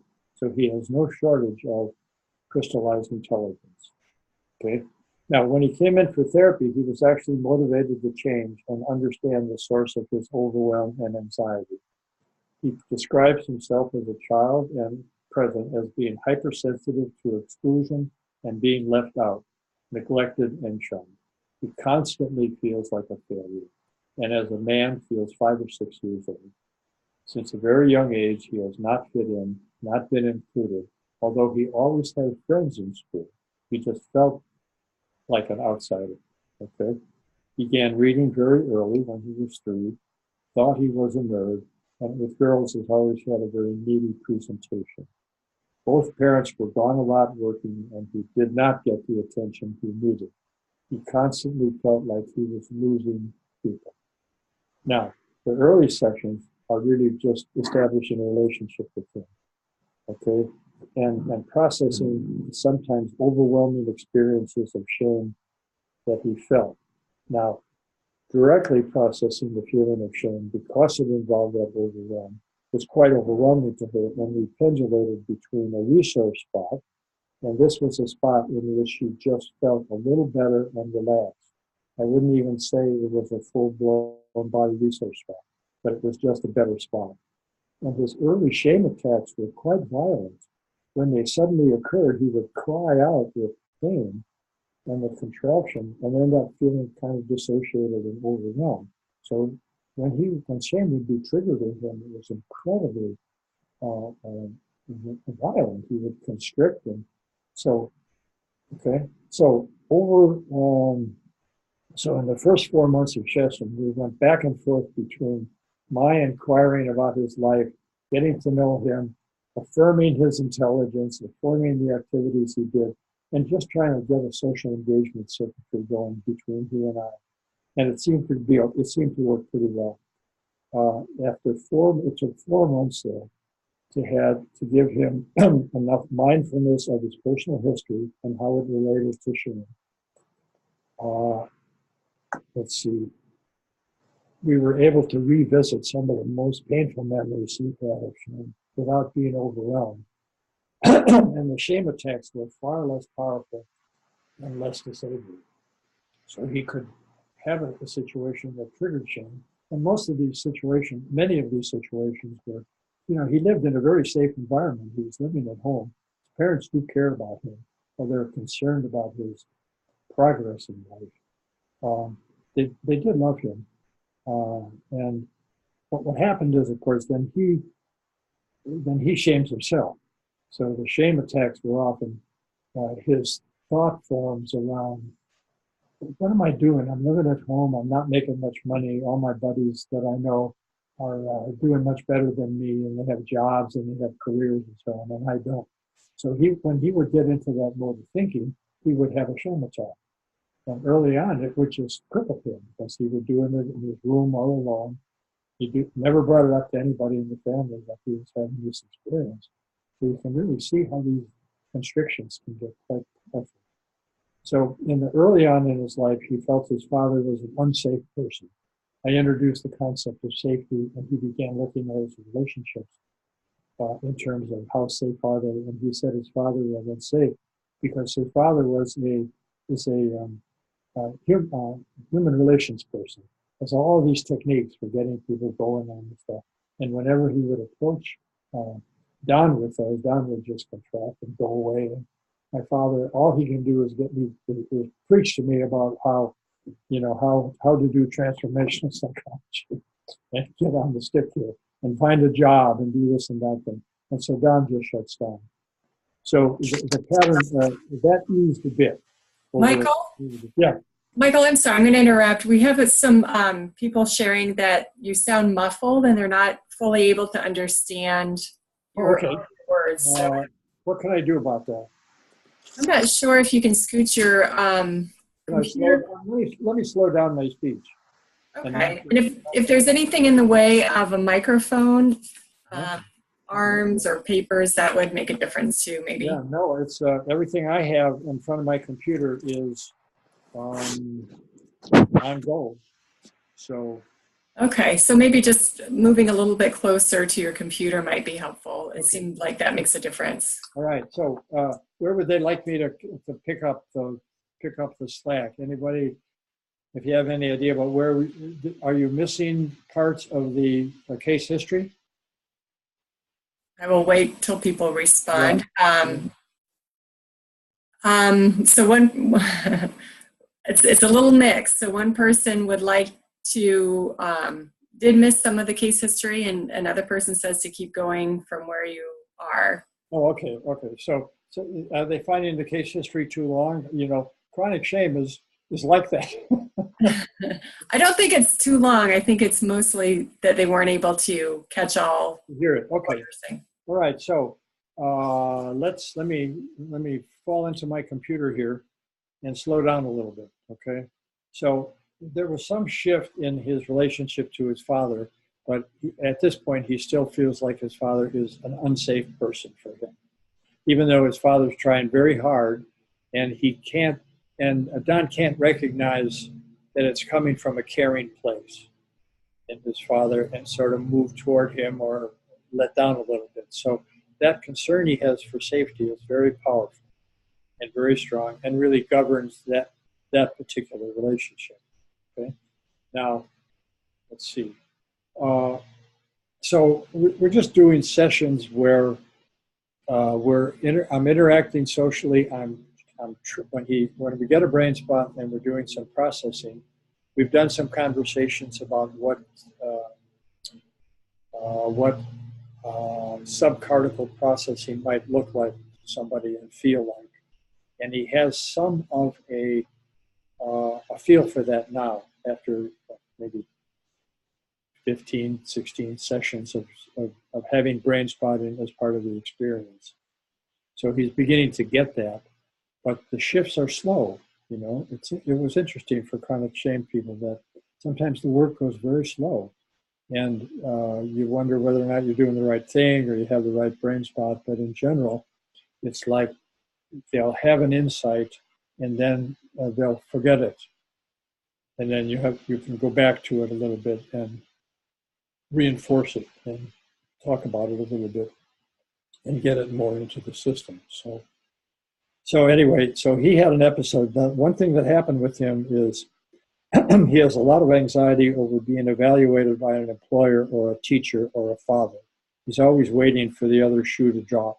He sets extraordinarily high standards for himself. Okay? And in anything he does, and then waits to fail. Because the implication of failure for him, if I don't do well, they will turn away, which probably is what happened in his childhood experience, both in school and also with his parents. Okay, because he was early on labeled as a very special child because of his intelligence, and the fact that he was reading books at 3. But so they expected a lot of him, and there's no way that he could keep up with that level of expectation. So, but he's, he doesn't like job searches and likes to do things on his own. But he had a good lead on a job that his friend got him into, and interviewed, was asked back for a second interview, and got very excited about the possibility because it was a mentoring program, which is very helpful for him. And it's in IT, which he has some good skill sets for. And during that time when he was excited and waiting, we did some nice processing with rolling brain spotting and with becoming more aware of his patterns and so on. And we worked a little bit on adjusting those expectations, but he didn't get it. They chose somebody else, and he just really crashed, which often happens with chronic shame. So now he withdrew actually from his father. He came into therapy, but he would just sit there in the Charlie Brown posture, looking down, not making eye contact, and doing that, and being very unavailable for processes. So it's just striking when there's shame in the system, something important that the person gets excited about and can have a much higher impact as you begin to get more conscious of these things than it did before. So we came through that finally. That was the high and then the crash, Came through this episode, had more interactions with his parents. And so over the months, so we're just keep doing the same thing. We're processing sense of overwhelm, his anxiety, association and numbness, the negative self-evaluations, the lack of worth, and doing some resourcing around valuing himself. And we did lots of free frames around shame is as a protection that does not match the life he has now. So here's what's shifted over the months. Intense shame attacks no longer occur. He can recognize it, and he can do some reframing and shorten the episode. His anxiety is quite high. His interactions with his parents are better, but as hard as his father has tried to bring him into a relationship, he still views his father as unsafe.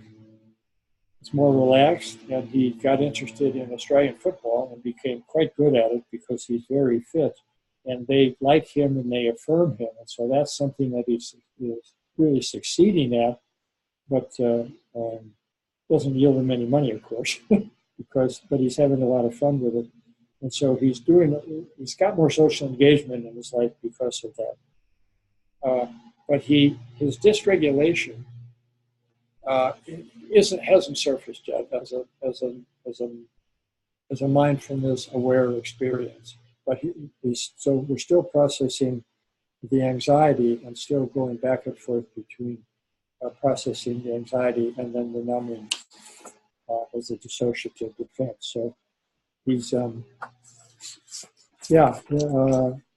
his mother often wondered whether or not he was a spectrum disordered person, maybe an Asperger's kid, because they thought that does his intelligence qualify as a savant experience, and but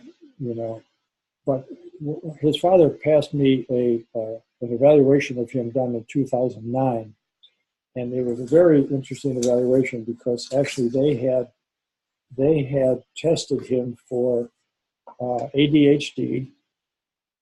They tested him for Asperger's. They tested him for bipolar disorder, and he was negative on all of those.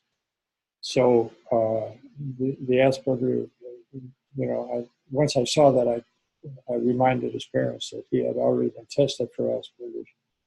But so the withdrawal that he does and the lack of development of the social engagement system is probably mostly about shame. So we're pursuing that as our advice. But it's been 33 sessions. Normally people do a lot of change in that time. But so with chronic shame, people just be prepared to work for the long run because it's very slow work sometimes. It's possible to get change, and it's possible to teach them in the interactions that we have with each other about social engagement. So we're doing pretty good. So, okay, so let's move on here. Okay, dual attunement. So, this has been said to you before, I'm sure, that there's both relational and neurophysiological attunement. They're similar processes. And you're both attuning to the person and their presence, but also you're attuning to the pattern of their trauma and distress. So you have to strengthen your attunement to the experience of numbness and the shutdown state. And try your best to connect to it energetically, even though the person is going to have a hard time giving you, sometimes it's hard to get that level of resonance with an issue when you're processing the numbness in the shutdown state. So you have to relate to that state somehow, and not feel inadequate because you're not getting much of a response from that. It's just something it requires a judgment-free connection. Okay. Now I'll tell you you hold space for it somatically, and I'll tell you my own story. This is probably 20 years ago. I was in a class with a teacher, and a teacher with whom I felt very safe. And so he was a person that was very frank with me and began to challenge me on my relational inadequacies. Okay, I was being mean to some people, and he called me on it. And in that interaction, I had the most profound and deep chronic shame, numbed out, dissociated experience I think I have ever felt, probably since I was a child. So there I was in this frozen state with my hands clenched, and I was sitting there unable to speak, all of the real severe experiences of chronic shame. So I'm sitting there, and I can't say anything, and I'm in this state that I haven't felt with that intensity a very long time, only sporadically, but this was the most intense I've ever felt. And all he did, and I was in that state for half an hour to 40 minutes, just frozen. And all he did was say, Michael, I'm here. And then time went on. And he said, Michael, I'm here. And he said, Michael, I'm here. About probably the time was distorted, but I think he probably said it every 30 seconds. Michael, I'm here. And eventually, it melted. The state melted in me. I came out, and after that experience, I never had that ever again. I had many experiences where I could feel a little bit of shame coming up, but it was nothing like that. And so it was just when I took Brainspotting, I began to understand that when I went back on that experience, I could just have this living example of what attunement can do. What the effect of attunement is, because it was going in at some level that I was very unaware of, and being recorded somatically, that eventually moved somehow into that space where it really healed me of that dilemma I was in, which is I was a pretty shame-based person, and I would react to shame with a lot of different things. And it ended it. It was really remarkable. It's not that I can't feel moments of it, but even now, but it's like there's nothing like that. And I thought, wow, that's an example of attunement really working unconsciously, somatically. And so, if you can attune in that way to clients who are in chronic shame conditions, you will find it has an effect on them. And they will, and it's being recorded somatically, and it will give you results later that sometimes are quite effective. Okay, so what that means is learning how to be present with a chronic shame person and knowing when they get triggered by us in our interactions. Okay, so when is empathy and caring too much for them? And I was reading one of Bonnie Badnock's books, it's the article she wrote in Stephen Porges's latest book on clinical applications of polyvagal theory. And it was interesting because she talked about something that I've heard Peter Levine talk about too, which is when is empathy and caring too much for a chronic shame person? And, you know, they have, I think, unnecessary, I think as a brain spotter, you don't really need to do that as much, but Peter Levine talked about when he's with a chronic shame person and the look on his face, the caring look on his face and his presence became too much for the person and shut down. They couldn't handle that. So I don't know how he was expressing that, but what he would do is turn his chair 90 degrees and not look at the person when he was working with him until that part of the trigger passed for that person. So just be aware that sometimes when you bring shame into the light and you want to do some things and you want to make it available, that's a tricky thing for some people. And so you have to be careful.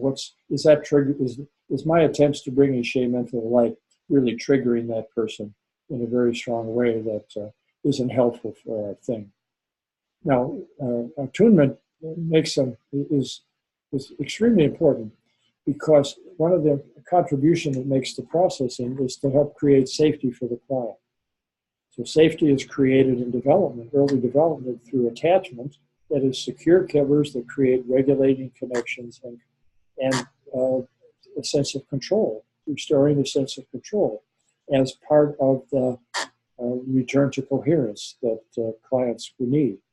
And so learning to self-regulate in development, it's the experience of being regulated when it's needed.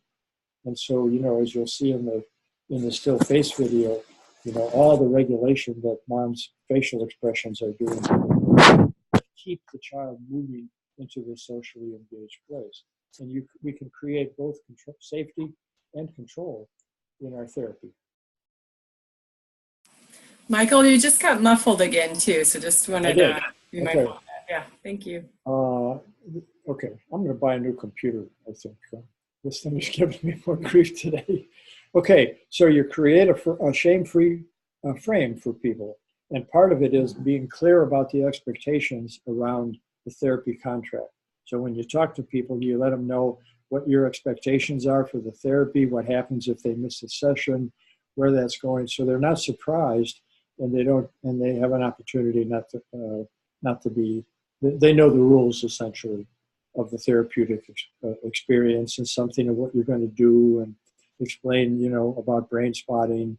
And that you can't fail in that experience. It's just all part of the experience of working deeply in the body. And then you create a shame-free space in yourselves. Self-compassion, mindfulness, and our own polyvagal awareness of our states and identifying when we get triggered. And so it's the need for our empathy, our accessibility, our non-judgmental understanding, which are all right brain skills and the qualities that we have in attunement. So it'll use language in personal ways and express empathy accurately. Now here are some right brain to right brain interactions that will give you an idea of what that level of interaction is like. Notice their nonverbal cues. Can you see the presence of shame in those expressions? Can you see moments of fight, flight, and freeze? And is the person ready to bring it up? Work with their sense of safety with you in the space. Notice it and inquire about it. Notice the tone of your own voice, your facial expressions, your gestures. Are you welcoming? Are you affirming? Are you matching the expressions of their vitality? Are you mirroring them in some way, responding to their energy and expressiveness? Watch for something called the safe emergency. Moments when the client becomes activated around a topic, but our connection to them makes the activation tolerable. Point it out. Show them how to calm and soothe themselves. Affirm that it is safe to feel, safe to share feelings with you. Model how you can handle the experiences they are showing up with. So if they get overwhelmed, you can say, here's how I handle that. Here's what I do. Or I'm feeling a bit overwhelmed now myself. Here's what I'm doing to handle that. Help them link events and emotions. Ask them about what happened and how do you feel about that. Help them with their narrative around the sense of self and the parts of them that carry the shame. Help them put words to feelings. Affirm that they know things about themselves and others, but cannot yet put words to it. Help them do that. Bring shame into the light. Show them you're comfortable with seeing and feeling what they're experiencing. Know when to name shame and when to use their words. Always express shame in the frame of empathy and compassion. Remember that shame can be dissociated in chronic shame clients, and there are clients to whom you cannot mention shame without shaming them and creating additional withdrawal. Be aware that for those clients, you must offer the consistent therapeutic attunement that will reassure them that they will not be shamed in therapy. Okay? They might be, and I'll talk about that in a minute. Teach your clients about shame. Make it easier to speak about. Give them some psychoeducation about what shame is, how it functions in their brain, and what functioned as shame in their childhood. And now, let's work them now. Okay? So, how to begin processing. First of all, bring shame into the light if you can sense it's happening. Introduce the topic of shame into the conversation and teach mindfulness and use psychoeducation around shame. Identify and name the shame experience and the form and the words it takes and how they can label them. The situations in which it's triggered and how it expresses itself in the client's life. Identify situations in which they feel bad about themselves and shut down emotionally, and identify it as a possible shame experience. Discover their own words for shame.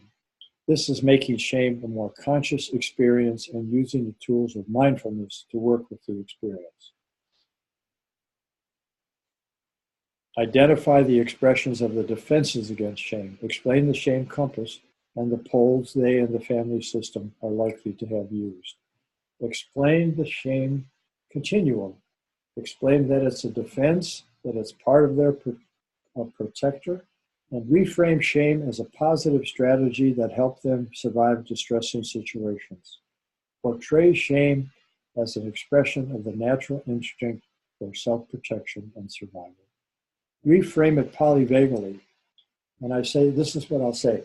When you are in shame, your nervous system is acting as though you're in danger, not safe and in threat, and you are shutting down in protection. Look and feel around you and notice if that's true. If you're not in danger, then do one of the skills you know to alter the pattern and create a sense of safety. Begin with a different conversation with yourself around this reaction. And that has turned out to be a fairly effective reframe for people in chronic shame, because they're acting as though they're in life threat when they're shutting down. And so when they feel it, you can say, notice that, and then notice if that's true around you. And so sometimes you can get some cortical intervention into the midbrain and into those midbrain states that will help shift it a little bit. And they'll see that you're safe, they'll see that the environment is safe, and they'll begin to wonder when they have that shame experience if this is really necessary, if there's some other way that we can deal with the same experience. Perhaps I feel unsafe, but do I have to go to a freezing? You know, perhaps I can have a conversation with myself around not being safe, but at least do I really need to have that contraction and that freezing? And what can I do about that? And then, of course, you're going to teach them some body skills that we'll go over in a minute. So.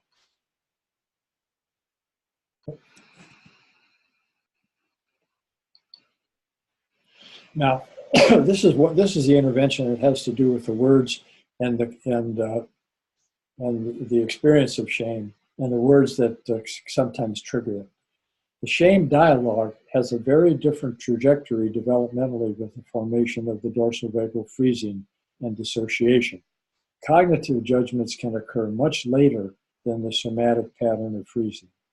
So altering the cognitive holding pattern to gain access to the visceral foundations of the shame by all the stuff we've talked about, by reframing, by psychoeducation, by mindfulness, by attunement, by having a somatic focus on it, is a way to get them to separate the words from the freezing response. So you can say, bring up the words, the judgments, and say themselves to a few times, like, I don't matter.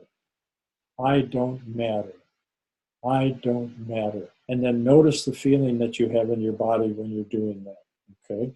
And notice how you're reacting, okay? And that's the part of the shame response we're going to be working with, is the part where you can feel like you need to contract and protect yourself in that way.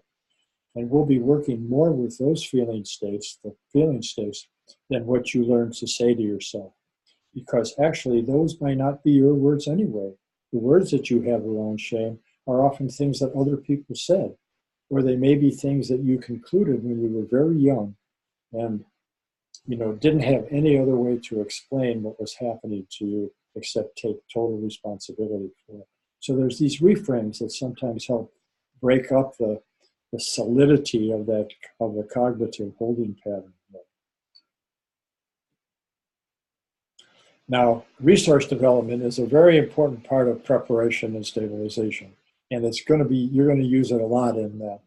Interventions that create a calm and grounded experience, and learning the difference between a calm feeling in the body and a shut-down defensive reaction, where you use shame as your safe place. That discrimination is very important to people in chronic shame, and they sometimes don't know how to get to a calm feeling very easily, okay? So I'm going to show you a way to create a version of calmness is to use the technique called near-far, or it's a fancy name, the cardiac convergence therapy technique. And you have that in your supplementary handout.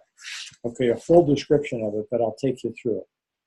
This method of cyclically changing the focus of attention from near, something close, to something far, at least 10 feet away, stimulates the vagus nerve and slows down the heart rate.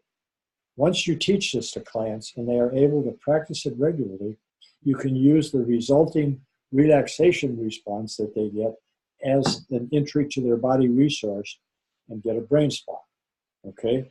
And so this method provides an experience of shifting state and more control over the activations, all right? So let's do one. I'll show you how to do it, okay? So first you put something near, which is going to be your fingertip, okay? And you just look at that, and then look at something at least 10 feet away. So if you have a window, look at a tree outside. If you have a big office, look at a picture on the far wall or something like that, okay? And then I'll pace you through it so you get a feeling for the cycle, okay? So look at your fingertip, we'll call that near, and look at something far away, we'll call that far. And then as we're doing that, I want you to pay attention to your breathing, just what changes in your breathing. And then at some point, I'll ask you to do a little bit of a suds around, did this lower your suds level? So get an assessment of where you are now on that scale of 0 to 10, how activated you are. And then we'll see if this can lower the activation level for you. Okay, so all right, so just check what your breathing's like now. Okay, and then we'll start. Okay, near, far. Near, far. Look near, look far. Look near, look far. Look near, look far. Look near, look far. Look near, look far. Look near, look far. Look near, look far. Look near, look far. Okay, and check in. Just check in. And see what that created in you. For most people, rather immediately, they'll get a shift. Okay, it's very powerful, and it gets you out of the dilemma sometimes. When people aren't very good at imagery, they can't really bring up a safe place or any way, something like that. this goes directly into the physiology and really does change the breathing pattern. And then you can use that breathing pattern. You can say, well, just notice how you're breathing, because you're actually breathing in a very coherent breath. It's much like you learn in yoga breathing. You know, you can notice the fullness of it and the way in which it completely involves the front of your body and so on. That's the breath that we're going to try to help you find with a brain spot. So now you have a feeling in the body, and then you can find the brain spot and to deepen it. And so people can get a calm and grounded place much quicker if they start out with this way, instead of just going to a body that's sort of numbed out and more difficult to work with. So it's a very good exercise. Try it and let me know, let people know if you find it useful. Teach it to your kid, teach it to your partner, teach it to your grandma. It really works pretty good. So, so a coherent breath. So any kind of breath work is very effective for creating, helping get the calm, safe place, because you're going to need the pendulation in processing the various states associated with chronic shame. Okay, and breathe. The Heart Math Institute has a lot of lovely breathing, something called quick coherence, where you breathe through the heart and you generate a positive emotion. That'll give you a nice effect. Now, the experience of discharge and the accompanying relaxation that can be created by rolling brain spotting is often a good way to shut down and dissociated clients. Go slow with that. Be relational in the middle of it, so they can keep the focus. But just go, and you can do rolling brain spotting in this case without a setup. You can just say, look, I want to show you some things that we can do with eye movement. Okay, and so I'll start over here, and I'll start to come in, and they'll say, okay, I'll see a reflex of some kind. I'll say, well, what do you notice here? I won't stay long, so it's not overwhelming. I say, oh yeah, okay, and then what's the feeling in your body when you get that? Okay, all right, so let's move on. We'll go to the next one. Okay, see. So it's just a way of, like I said before, about teaching mindfulness around the body, but also giving them some idea about what the brain spotting experience might be like. Okay, then you can establish brain spots that are related to positive experiences, memories of loving relationships if they have them, experiences with animals they love, their best moments, present and grounded and calm experiences. Create future templates. I think this is called the expansion model now. So ways that you can bring up a positive view of the self, memories of that, and create a brain spot for that. Managing criticism better than they do when they're just constricted. Okay, can you think of a way that you can, if somebody is going to criticize you, and before you would have a strong shame response, can you think of a way, or can you begin to think of a way that you can manage that differently and have a different response? Okay? Yeah, okay, what are the feelings you have around that?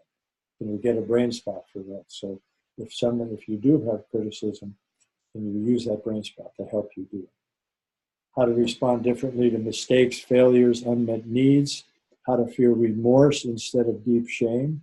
That's a way of experiencing a shame response, but much less toxic. Remorse instead. Like, I feel bad about that. I feel bad that happened, but I feel bad that I didn't do well on that test. So allow down-regulation to happen, but make it normalize it for the person.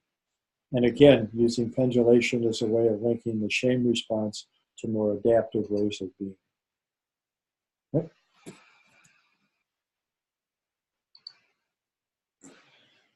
So what we know is processing skills are best expressed and made stronger the more the person can shift states.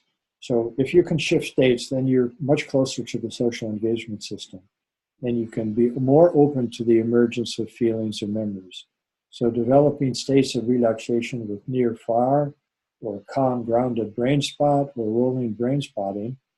What do you notice here, or a resource spot that focuses attention inward, are very helpful for facilitating subcortical processing skills. You work with the sensation base of their experience. Use exercises like the body scan.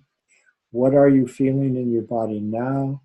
Deepen their search for the body feelings of an issue so it includes sensations as well as just the emotional feelings. Okay, now, as we've said, and you probably recognize this, there's a lot of ways shame presents, okay? Very oftentimes, it's not even hidden, it's completely hidden as an affect. And it's not conscious except for the patterns it creates. So you'll see it when the person talks about the compass. You know, this is what my family's doing, this is what I'm doing, I'm addicted to XYZ, I love drinking, okay? So all of these require mostly work in mindfulness, psychoeducation, identification of trauma when the person's feeling it. Now, some people present where you're aware of the state of shutting down and are dissociating, but you feel helpless around changing it. So people will say, gosh, this thing happens to me.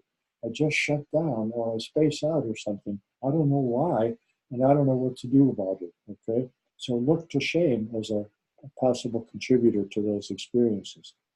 Or they come in saying, I have this underlying, I'm always anxious, and I talk to myself in really negative ways. I have this dialogue that creates issues with my self-esteem. You know, I don't really like myself. And so I don't feel like I'm very important. I don't feel like I can do what I want to do. Or they are aware of relationship issues and being triggered, but not aware of the role of shame in these interactions. So that's the couples fights that they get into. Or going away or being very hurt by something the partner says and going away and sitting with that for hours or days sometimes, or changing that person then becomes not a safe person. And so then you avoid connection. And so there's so many couple issues that are affected by the presence of shame. And so some of the work with couples is about bringing that to the light and saying, this is what's happening. This isn't your fault. You're not that way because you've made it up. You're that way because of child relational experiences that most people suddenly say, oh, that's what it is. And yes, that happened to me. My father didn't pay any attention to me, whatever. You know, people will say my parents were no help at all in anything that I brought to them as a kid. So, and then the other way it presents, of course, is in the history of addictions, which are just rife with shame, and the role of shame in masking the urges that drive the use pattern.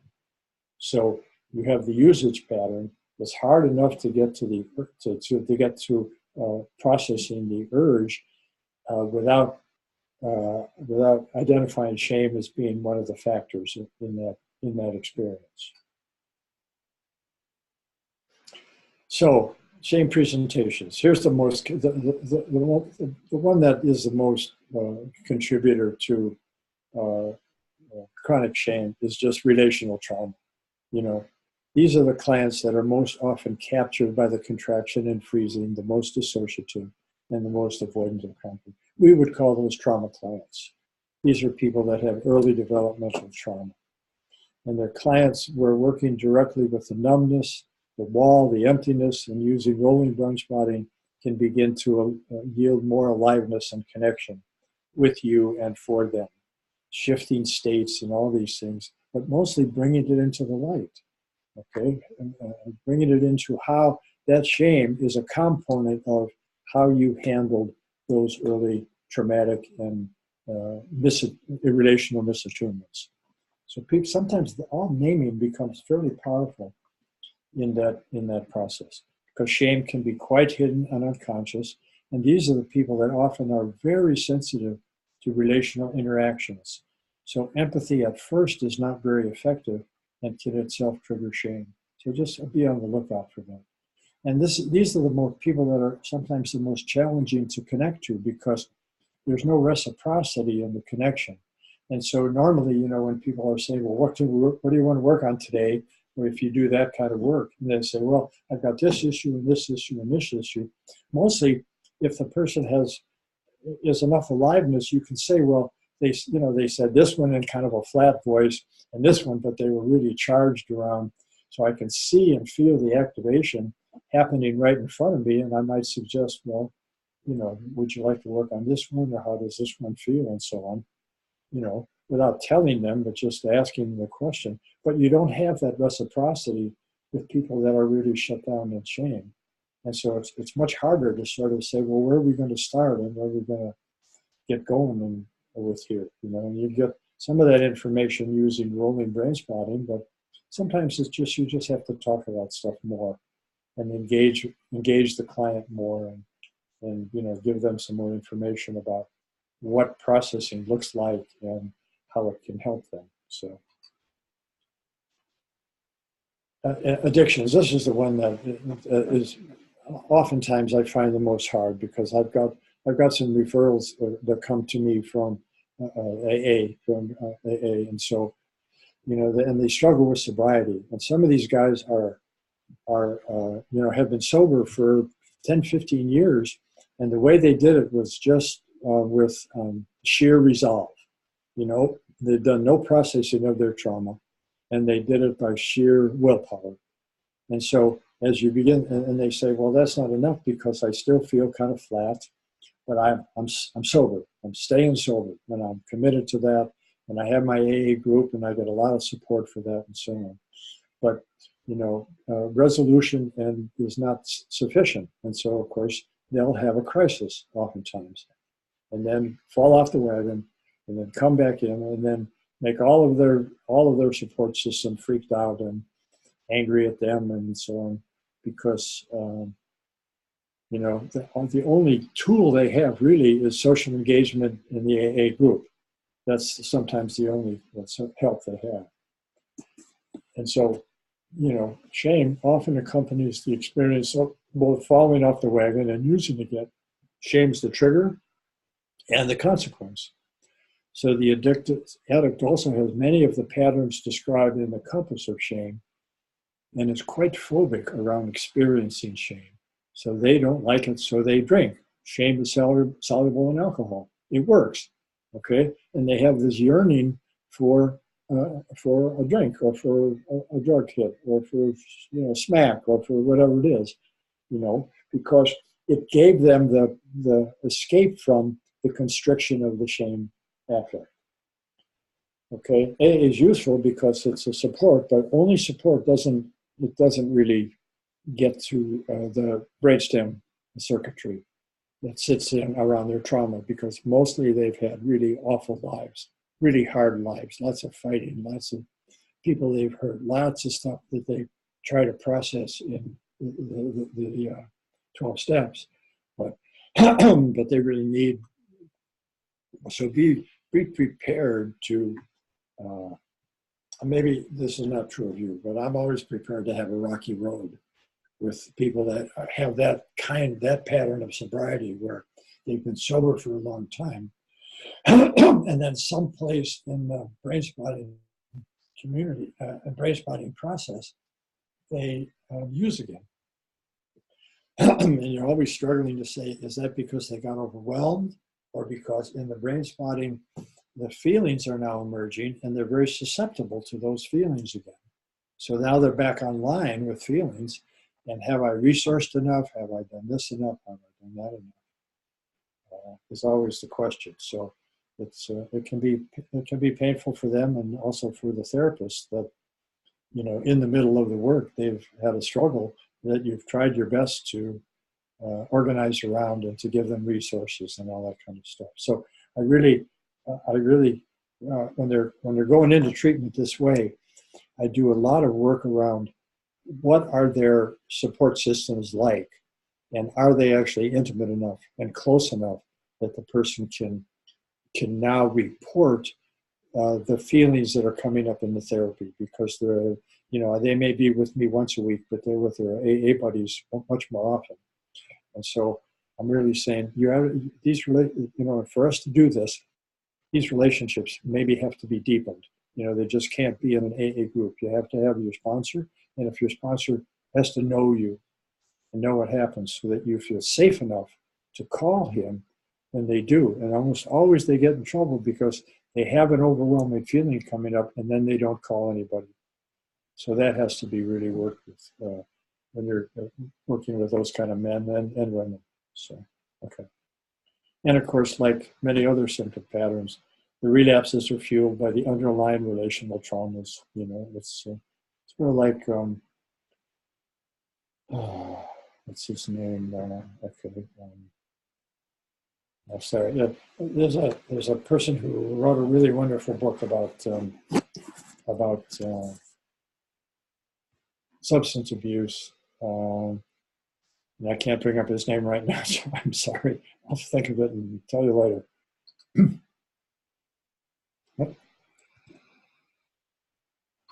Okay, and there are some challenges that occur when people are frozen like that. The therapist experiences less resonance with their client's emotional state, so it's a little trickier to hone in on help them hone in on what they're working with. Fight or flight can be used as a defense against freezing.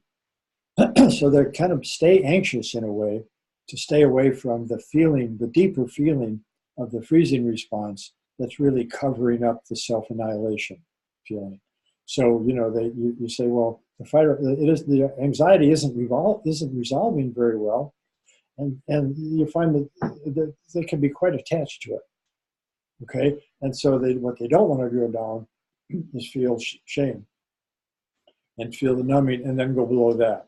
So you have such layered work to do with really difficult relational trauma people.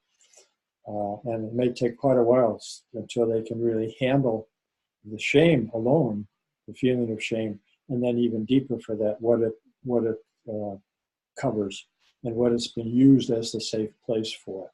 Okay. You'll find clients that another challenge is finding the reflexes when the client never blinks, you know. And I think one of my current idea about that, I'm not sure it's true, that is that they're in a little bit of a shock state.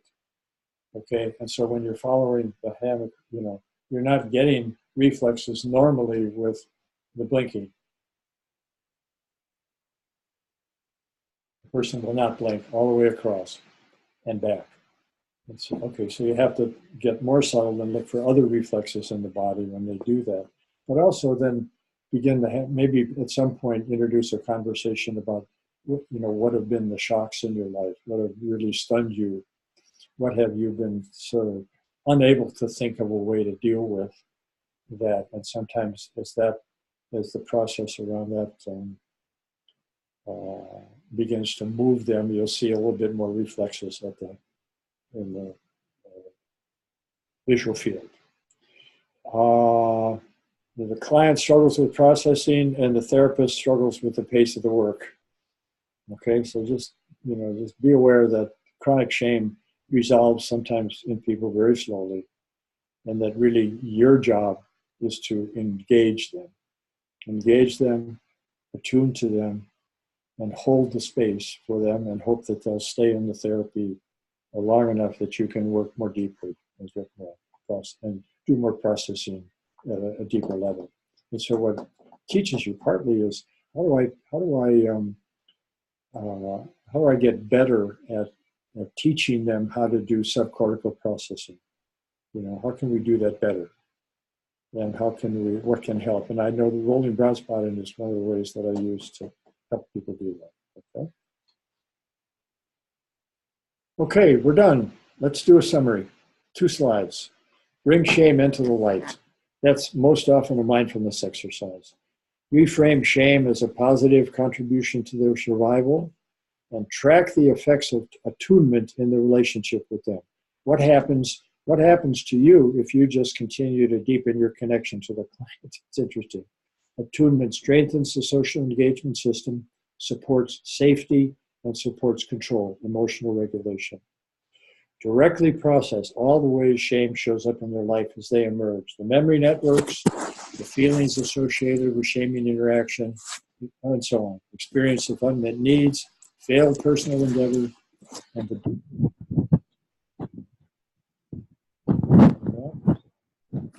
Oh, now we can't hear you at all, Michael. Sounds like something's covering your microphone.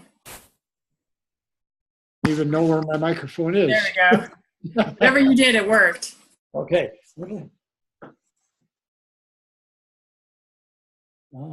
Okay. Maybe it's there on the side. Okay.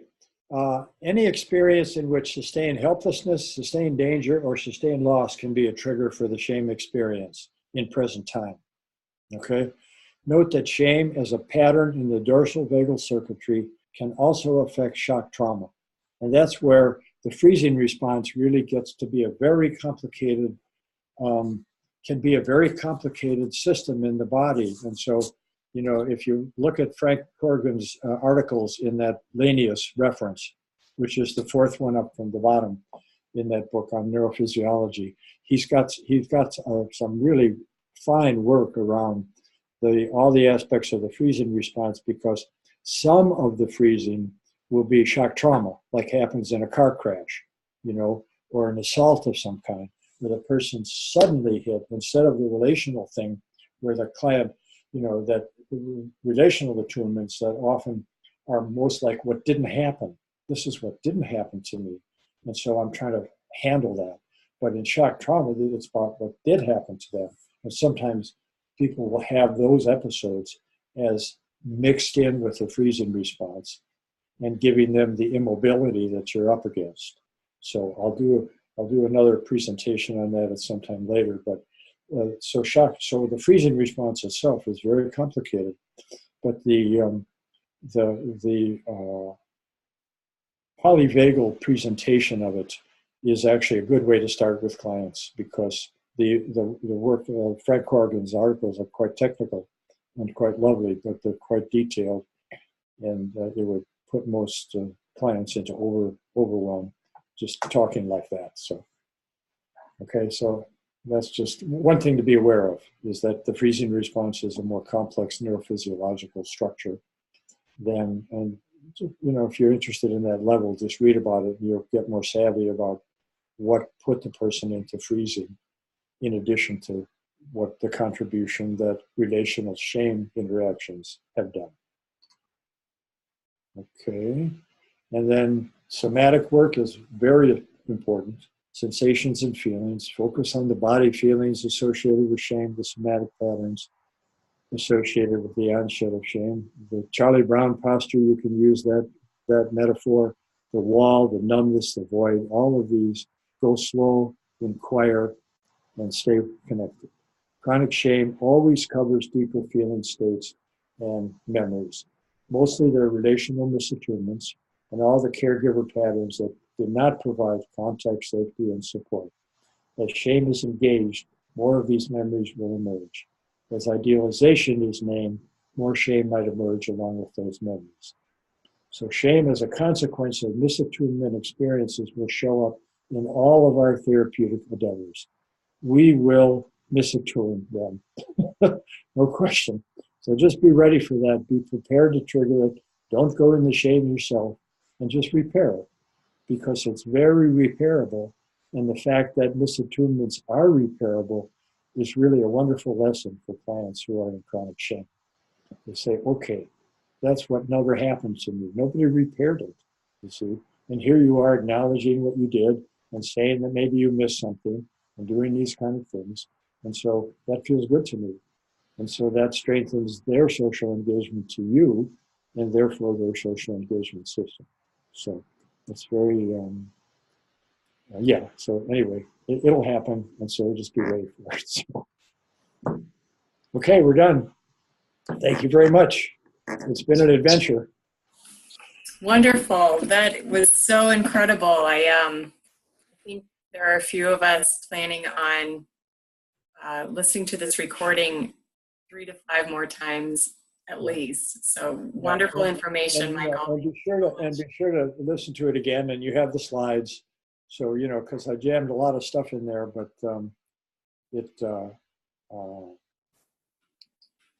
I think there's something for everybody in there. So that would be good. Absolutely. Absolutely. I think I can speak for myself, but I imagine I'm speaking for a lot of us listening and watching, that so many things that you shared, we either have seen in our clients consciously and worked with it, so it's familiar in that respect, or now we have a new way to approach and to listen, and with different eyes and ears when we're working with Brainspotting with our people. So thank you so much. You're welcome, kiddo. Good luck, and thanks for your help on this. My computer acted up, but we made it through. So we made it. It was great. It was fantastic. And we didn't have any other questions come in, but I know that people can email us and we can send questions to you. So Michael@michaelmaley.com.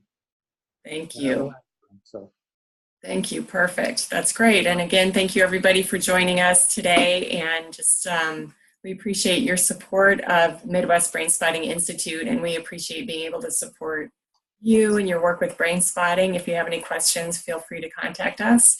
And the recording to this link will be sent out. It takes a while for it to be edited, processed, and uploaded, but hopefully within the next couple of days, we will get that link to you and to the other people who signed up but couldn't join us today. So great. Thank you so much.